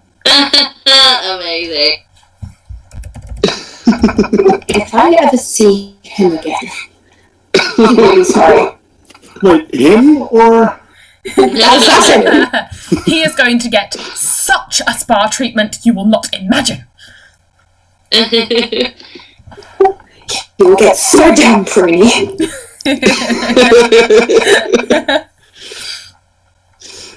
I'm going to go and shut the door. Look at while you're there! Yeah, I'll then shove like a chair underneath it, to completely jam it and barricade it. Excellent, excellent. At this point, Emily is going to break apart and look around. She noticed and heard the last part of that conversation, and she looks from him, who's holding her tightly, and looks around to the rest of you and sort of goes, Who was that? What on earth is going on? Oh wow, you all look fantastic, but what's been going on in here? And she's looking at you holding your shield and wet footprints running everywhere and all the mess. And The smashed up everything. It's amazing. It's a room of chaos right now. I'm gonna put my shield and weapon down, but within arm's reach. Surreptitiously sitting down in the chair, puts his stuff down, cucumbers back on eyes, nothing to see here, just a tiefling having a spa, nothing to see.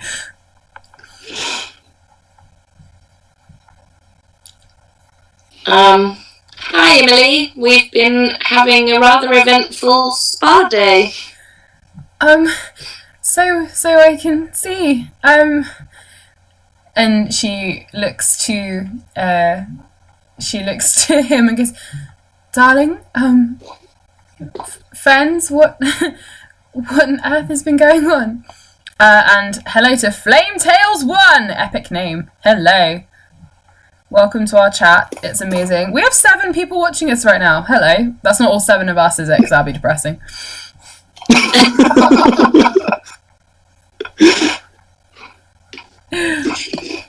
Yes, okay, so, yes. What on earth has been going on? Well.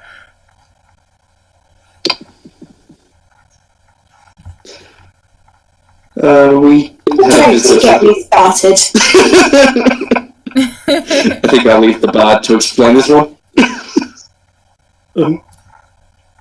No, don't. Goddamn rant. She is so mad. Well, I gave our assassin visitor a face mask. Slightly acidic, but face mask.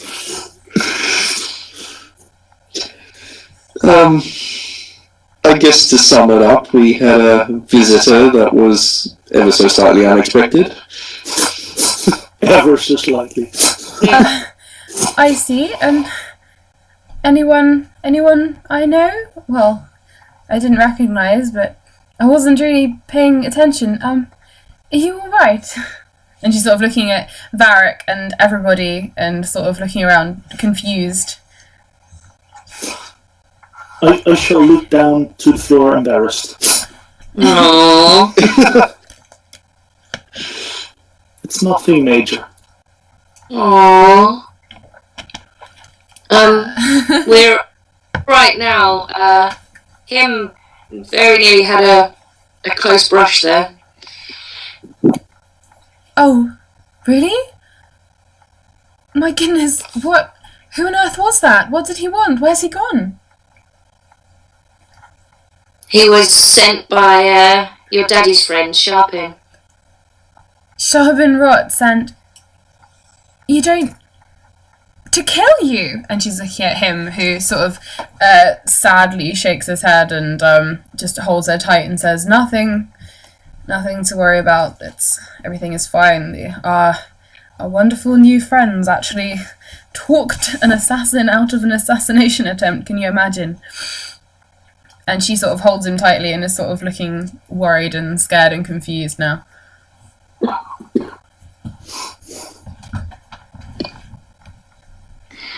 Luckily, it wasn't hard to talk him out of his contract with Sharpin Rot's awful stories behind him. We just shared a few truths. But where's he gone? If we have proof that Sharpin Rot is sending people to kill people, then surely we can use that somehow to help us, to get us out of this ridiculous, terrible, and she sort of picks at the wedding dress she's wearing, horrible situation. Oh, sweetheart, get me my Reiki and I will happily get rid of that dress for you. And for a moment, everything around her seems to clear, and she just looks at you, Arissa, and goes, I would pay you everything I own if you could destroy this right now. Yeah, I'll do it for free. Okay, the two girls step to the corner of the room and start, destroying the wedding dress. Undressing her. Essentially, yeah. She is wearing a long sort of nightdress thing underneath. It goes down to about her ankles, and it's quite modest, like underneath.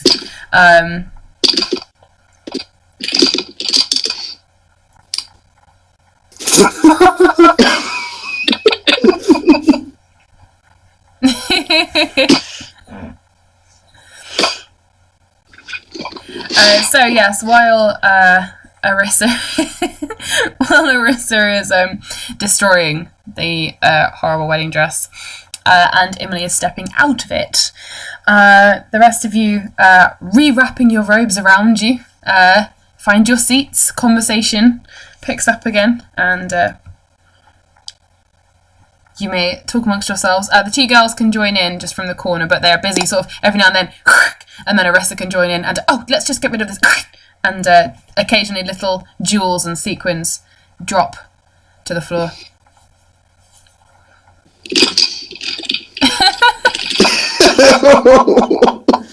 Varic.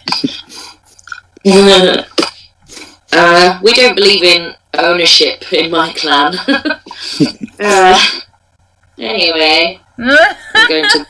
Well, you can always ask him if he wants to share. Appricity likey.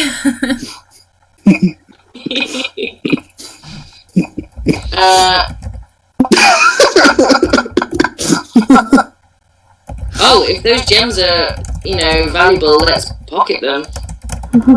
That's a good idea. We can always do with more shiny. About that, are there any fancy painting frames? I shall not actually do that. Well, there is one very fancy painting in the room. And it does have a very fancy frame around it. If you would like to have it, Varic, I'm sure you can attempt this. God. I'll wait till everybody's asleep. Alright, marvellous.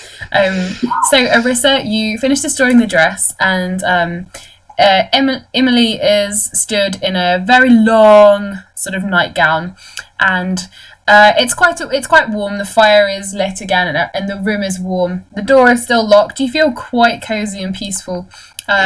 She finds her way over to him, and he sits down in one of the big sunken armchairs, and she curls herself up on his lap and sort of sits with her head on his shoulder and just listens to the conversation and watches in amusement as Arissa slathers more ointment over Vertharitas and Reedoo.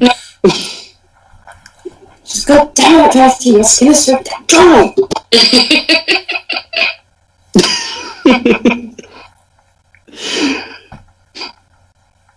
And how is it really actually meant to be?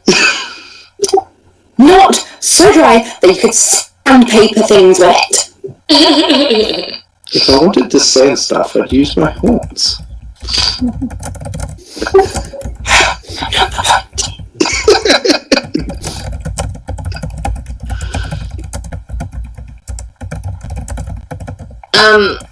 Emily, I hate to bring it up, but when is this wedding meant to be scheduled for?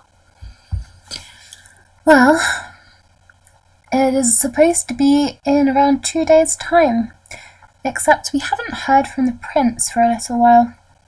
All communication was going through Sharp and Rot, and he's currently talking with my father in the capital still, convincing him that everything is going ahead and fine, and the fact that we haven't heard from the prince means he's on his way and on the road. But is it wrong that a part of me hopes that they were attacked by a swarm of some really angry bandits, and that he's sadly had to return home and just couldn't make it? Well, Can we arrange that? Is that something that we can do? well, Arissa, considering the direction of travel, they probably passed that town that was filled, well, not even town, village full of werewolves. Oh, yeah. You know that we left alive, so that do just this. Can we send the werewolves a letter? I don't know how friendly they would be. We did technically beat the snot out of two of them. I did not. I could definitely offer them maybe half a bear trap back.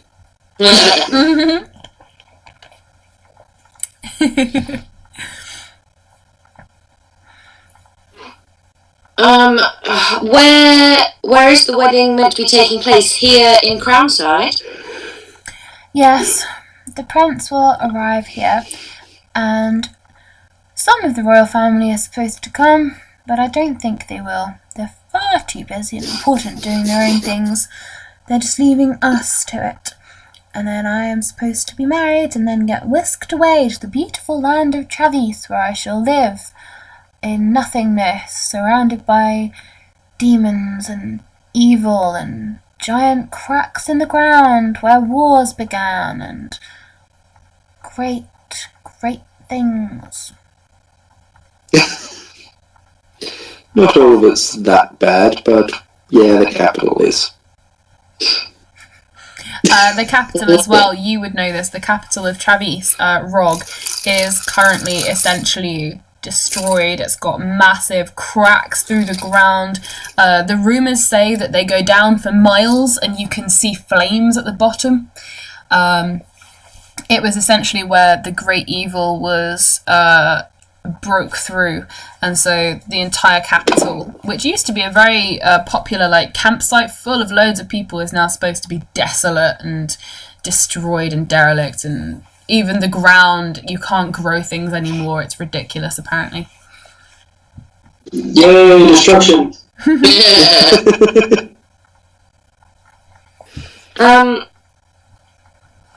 So potentially we have a 2-day window where we could perhaps try and reason with your dear mother. Maybe set up a angry werewolf welcoming party for a prince. Yeah, Options. I don't really think that we have to get to the level of murdering royals, but we have options. But if need be, an arrow from a distance would be difficult to trace. Well,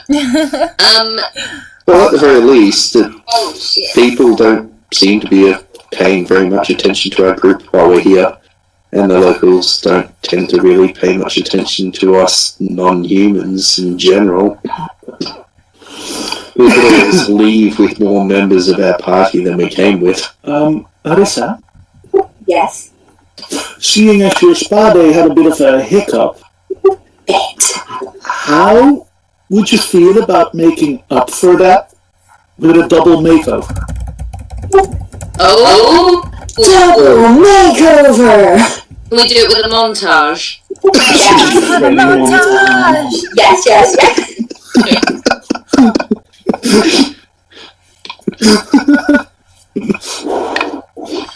I can almost definitely turn Emily into a man.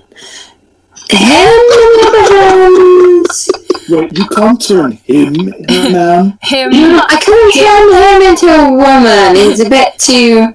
him in his slightly tipsy voice says, I am already a man. I hope you practiced. How about tiefling? Or I might have some spare horns lying around. if not, I can hunt a few for you. Emily is going to sit up on him's knee and lean forward to you and say, So wait a moment. What is this a plan? What are we doing?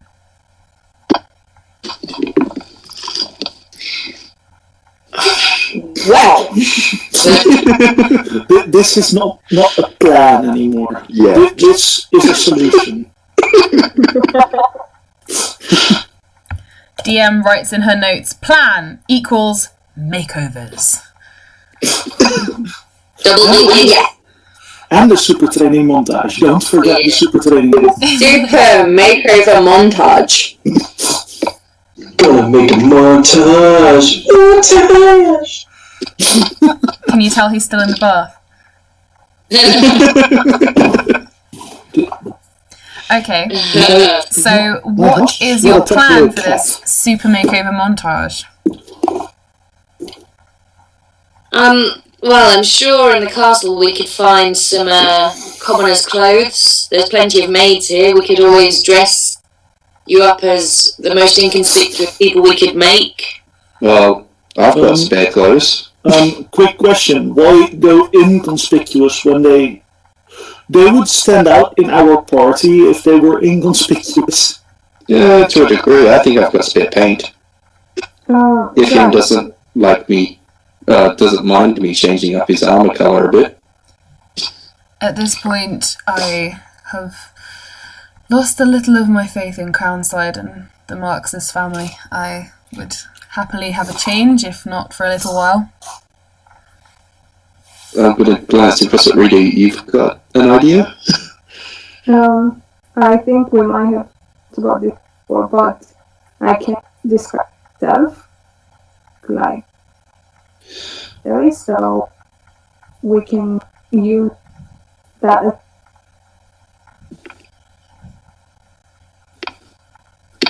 Think I get the general idea? Did you say disguise? I can't really hear. Did you say disguise self? Yes, I think you do as well. Yeah, I've got it as well, but I think you can only use it on yourself. You can't use it on... Yeah, no, that's what I mean. We can use it as ourselves to disguise ourselves as them. Oh, I see. They can be there and so no one actually knows them. And then we change their appearance to makeover montage. What, so and get them out. we stay in so that people still think they're here, Yeah. let flip out, and then we change back to ourselves and leave also. How about we have, and I look at Reedoo, you mimic Emily, and we have Arissa make Emily look like Reedoo. But what about him? Yeah, he's not going to suddenly shrink to 3'5" tall. No, but I can paint up. I can give him my shield and we can paint up his armor to look like all the cloaks and so on that I've given the rest of you. I'm not sure that people would be that surprised if him was just with our party, you know, like walking around town, as long as Emily is not there. That's true. Not many people seem, no offense to him, to care where he is right now. Exactly. But Yes, we can hear you now. nice. But if him is with our party and we can't leave Reedoo behind, it would probably be for the best to, you know, leave someone disguised as him near Emily. Just near Reedoo being Emily. Just so that she has backup. I don't need backup. I would like to... So I'm liking this idea. This is very interesting. If I were to use Disguise Self, I can make myself look completely different. However, I can only make myself a foot taller. So I could imitate either Emily or him, but I would only be 4.5 foot high. Aww. You could just... no, you could just change your appearance enough so that you blend in the other two. Just so you say. Mm-hmm.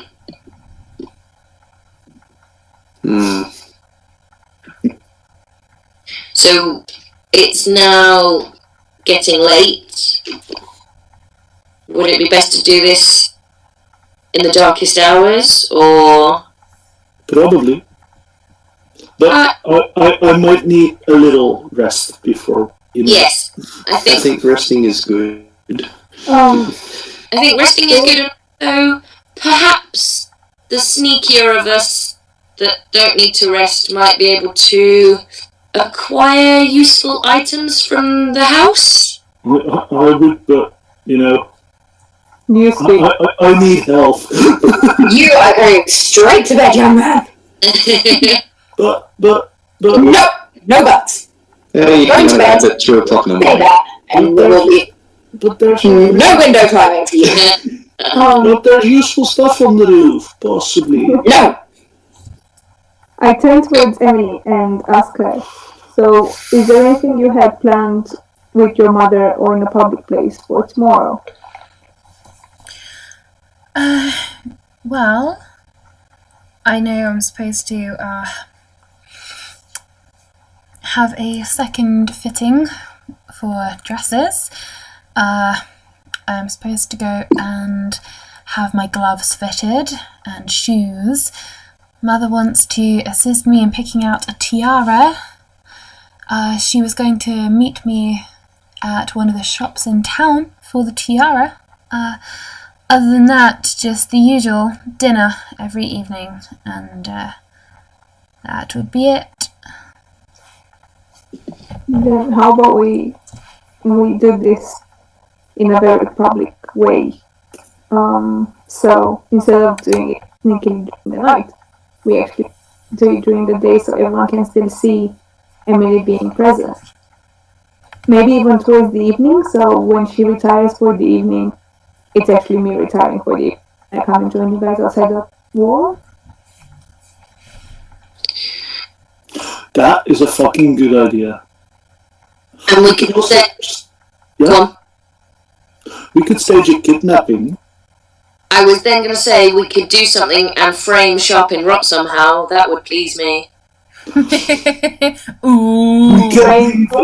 We can leave a fraud contract. Uh-huh. If we could... I don't know how this would work. If we could somehow show that Sharpin Rot had sent an assassin, but perhaps that the assassin had pulled the contract. This man seems to have far too much power for his station. How about a fake contract that, like, the group that goes to kidnap them I drops? actually have a spell called Illusory Script, which would mimic a contract pretty well. That's fucking amazing. But who are we framing as the kidnappers? Because we don't want to have people chasing us. It's easy. Sharpen Rot. Well, we know that Sharpin Rot is the kind of man to hire an assassin. We've seen that happen today. True. Could we make it look like he has sent an assassin, like he's already done, and make it look like the assassination has gone wrong, or perhaps the assassin has changed the contract because he's seen more value in Emily and has kidnapped her? I could be an assassin. That sounds like a good idea. Interesting. Also, I like Reedoo's idea. I'm amazed I've said that sentence. Wow. Agreed.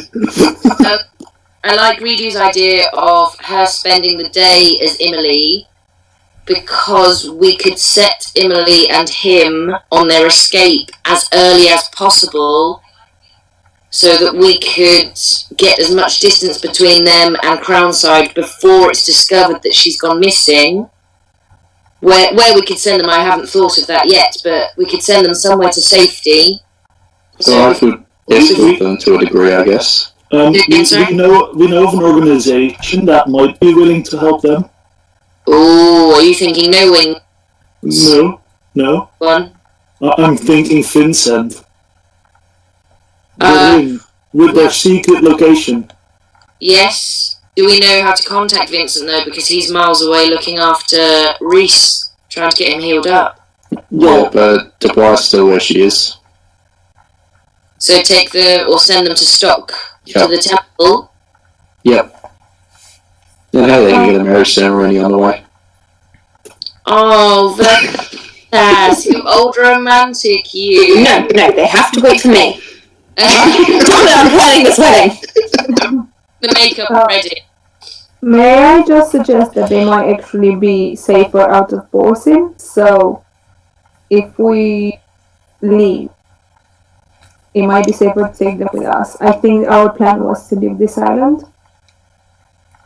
We had to go to the capital first, unfortunately. Talking to Paltalayman the other day, he had suggested that a lot of the dust was from Layli, and that Layli would be a very good place to look for the shard. Okay. So, it depends where we want our next movements to take us. Well, from my point of view, we can just send them on their way and then not care. But I was thinking, you lot might be more concerned about their once they leave Crownside. And we thought you cared. Guys? Yeah? Can I just give a quick shout out to Madelius Underground? Who complimented us on our great plans and asked if good ideas happen in this group. Not often, says the DM quietly. No, there is no bad planning in D&D. There is just planning. And it may or may not go well. A good roll could make a bad plan into a good plan. And a terrible roll could make a great plan into a rubbish one. So, democratically, I'm going to say there is no bad planning.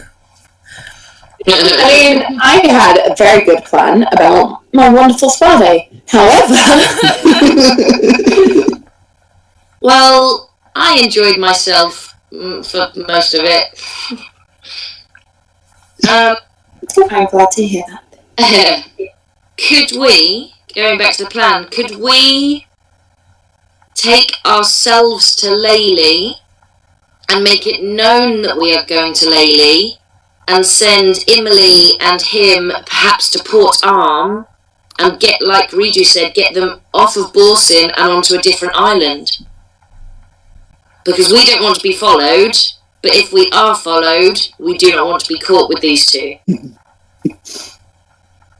So It would always help to be misdirecting as well, especially if it would also possibly help their cause if they're misdirecting as well. So if a certain young lady gets spotted occasionally in various places, I'm certain that Reedoo wouldn't mind occasionally taking a different face every now and again.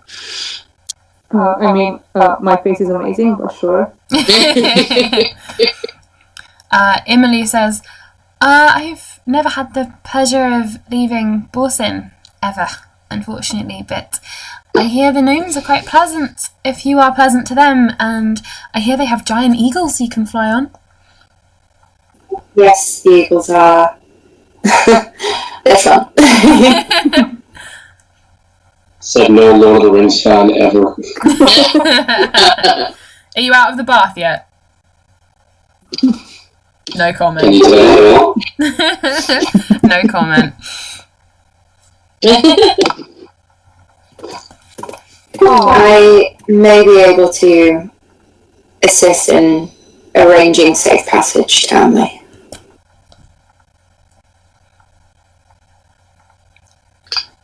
Well, that's useful.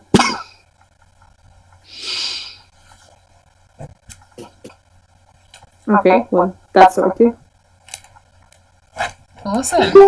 I'll warn you, I'm well accustomed to Emily's weather, however, you might find it a bit cold, so it might be best to stock up on some furs. I was just about to ask, is there anything that you pack and gather up before? And is there anything that you could maybe pack and gather up for our, onward journey? Anything sparkly, perhaps? I would happily raid my mother and father's jewellery boxes for you. I do not know what sort of daughter that makes me, but at this point I am fed up with it. I do not have many things I truly treasure. And she makes a... you'll probably all roll your eyes at this, but she does actually glance at him at that point when she says that. Yeah. And... but I do have some winter clothes which would probably do us, and some bags for our journey.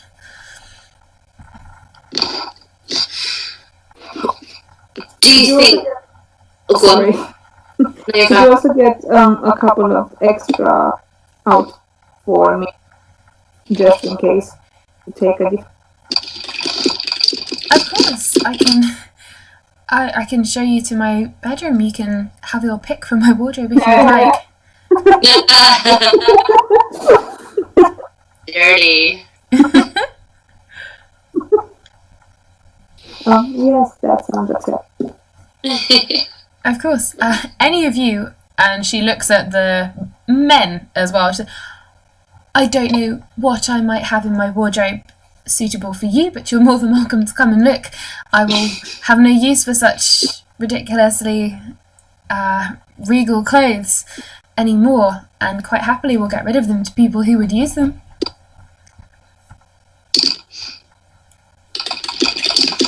That is very nice of you. That would be more than welcome. Okay, so you guys continue this planning conversation. You can leave the door with the chair against it. She leads you all the way down the corridor past your bedrooms, and you go into her royal chamber. The bed has not been made. You get the impression that her room has been left and disregarded by the maids and everything. There is a large wardrobe, and she throws it open and says, please, anything except the green dress, if you would. That is the only item I treasure in there. But do help yourself. And she sort of pulls a green dress, fairly simple with some nice leaf braiding down the edge. She throws that onto the bed and moves to the side, and you can all have a little rummage through the wardrobe while you are discussing plans as you were You're still all in your robes and towels and everything, of course.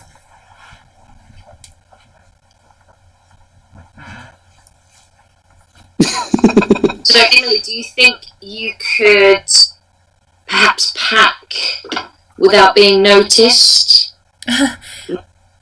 Maybe tonight, so that we could sneak you out sometime in the very close future?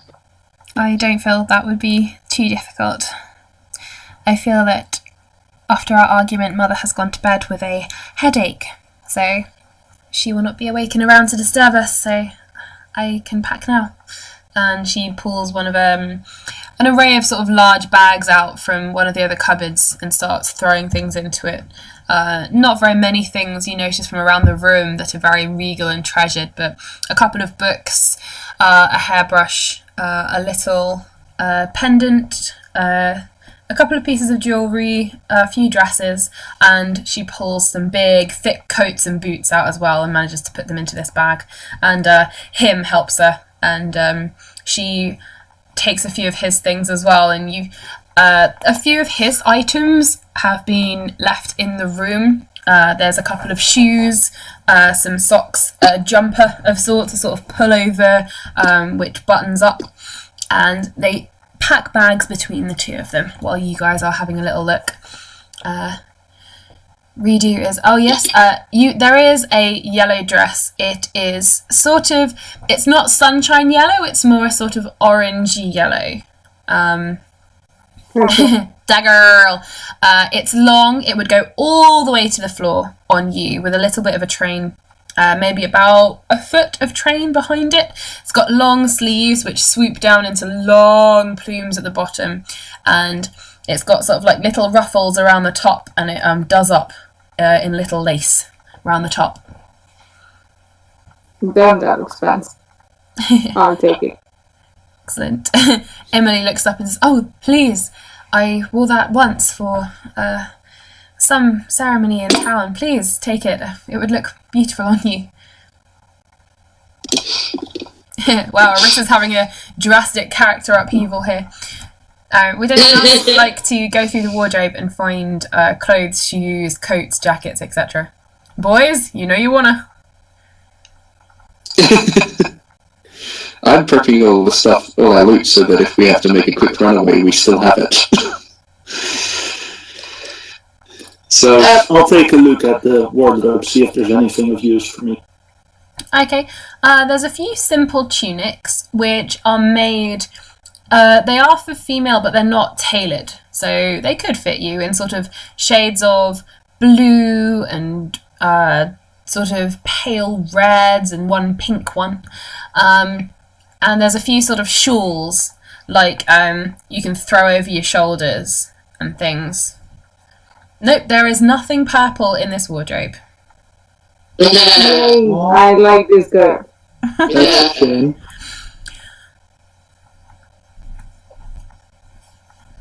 I would like to turn to Varic and whisper and ask where he saw the armory, and anything else that might be interesting, because I don't think any of these clothes in this cupboard are going to fit me. I could be more useful elsewhere.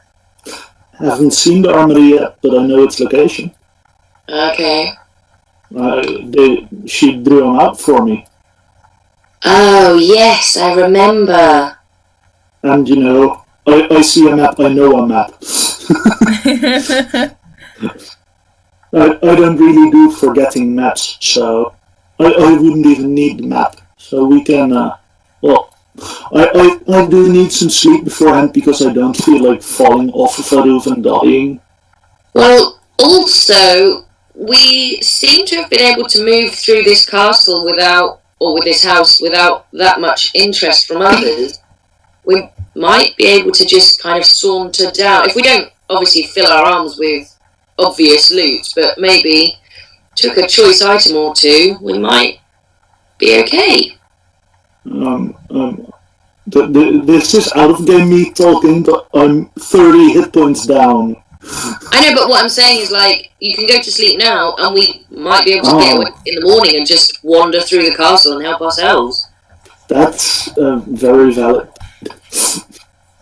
I think, like, maybe we could suss it out tomorrow. Well, they didn't notice when I raided the kitchen. I literally raided the kitchen, took all the food. Yeah. And they didn't notice. Might as well, empty the vault. And also, if they're gearing up towards the wedding, they're not going to be paying much attention, are they? So let's do some sneaky. Maybe first. Oh, there you go. First thing in the morning, as Vertharitas has just said in the chat. Yeah, all I need is a trance for a long rest. So that's 4 hours. That's more than enough. I've got one of those little pull-along granny trolleys. It's tartan red. I'm going to fill that with things. Yeah, as long as you don't sell candy in a train, it's all okay.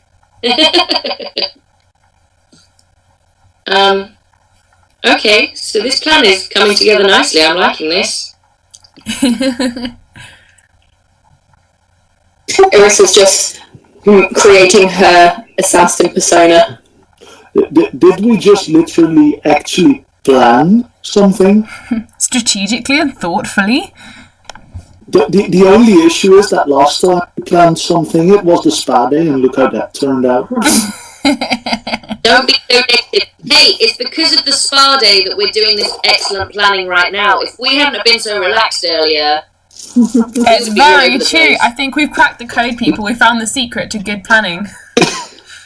Yeah. All other parties fail when they try and plan, because they don't have Arissa doing an awesome spa day. So, Arissa, how much of this spa day props can you bring on a hurried escape? Yeah.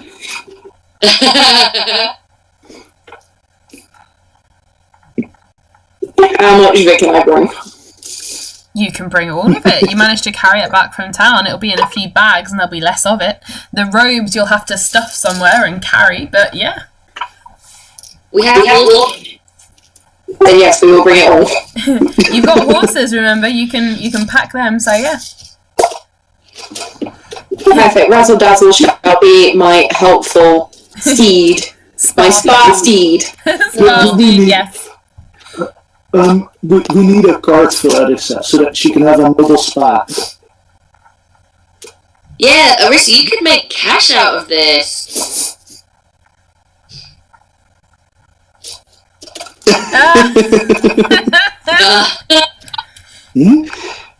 Or a spa. Yes. But you spelled it wrong. It's ArisSpa with ah. Yes.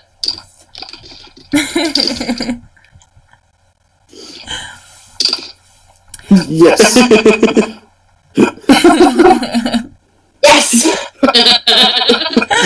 Yes. And the joke has come full circle. Oh dear. Okay, so currently I'm just going to write this down so I've got it ready for next session. So talk me through, what is your current plan? Well, I think at some point torching the city was mentioned. I think that's if we need a really, really big distraction, but for now I think we can pass on that. Yeah, let's call that E. Deal. So step one was sleep. Get sleep. Get Emily and him to pack as much as possible. Which in the meantime, doing pretty well. In the meantime, Appricity and me raid the treasury and the armory. Yeah, I reckon we do that in the wee small hours after the sleep. Maybe while the rest of the team is bringing Emily and him out of the castle. Yes. Is this while they've had their faces repainted and decorated? Oh yes, so they can be having their makeover done whilst we fanny around in the treasury and the armory. Yeah. That would work. And then they can be snuck out with the morning bustle of the market. Yeah. Whilst we all leave and kind of make it seem that we're leaving the city. Leaving Reedoo behind as Emily. Are you happy for that, Reedoo? I guess I did offer. And then Reedoo gets to spend a day pretending to be this highborn human, and then comes and joins us in the woods nearby at nightfall. Something like that. One assassin, Arissa. Oh yes, we need to set up the assassin. Kidnaps Reedoo and leaves the fake contract to frame sharpen rod for it all. Yeah. I think you could even create the exact contract that the real assassin would have had, and then we can just make it look like something went wrong. Do we have the contract? No, we didn't think to ask for it because at the time we didn't have this excellent plan.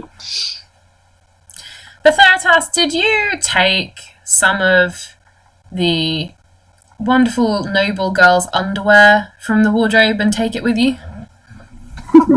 No, I didn't even enter the room. It was, if you remember from the last session, there was something in my bag. Oh shit, yes. Well, we all found fancy stuff. Like, I found fancy arrows. Oh, what, the random things that appeared in our bags? Yep. He had underwear. What did you have for Vertharitas? I had a bag of birdseed. I had some bow clips. Oh yeah. What did you have for tea? Apparently some very, very sexy underwear. Oh, you did! Silky. Bag, but it was your own underwear. Are you wearing it now? He's probably looking at it quite concerned right now.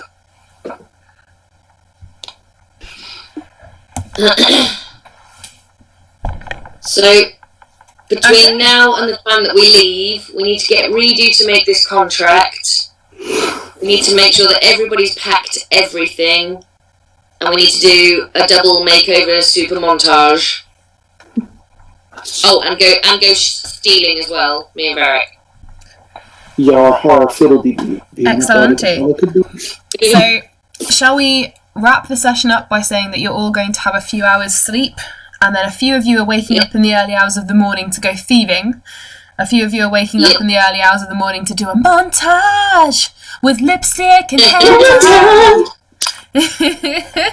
And is Vertharitas waking up with more people in his bed than he was expecting? Yes.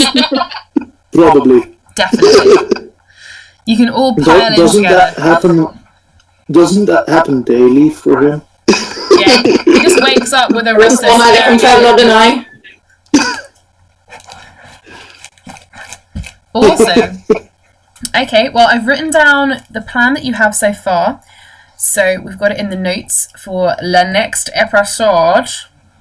And yeah, so far, the coin is the contract. It will be sort of verbal. You guys wouldn't necessarily know this.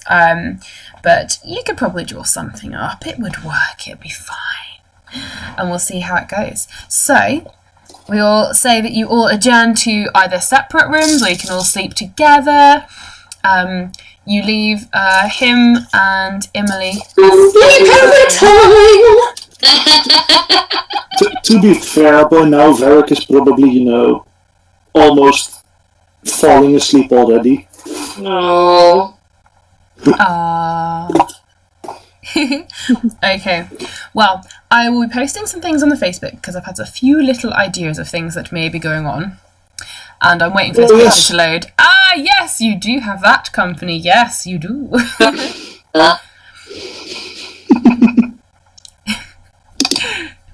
We'll need to get some fan art of her at some point. Anyone watching who can actually draw or paint or sew, do some fan art for us.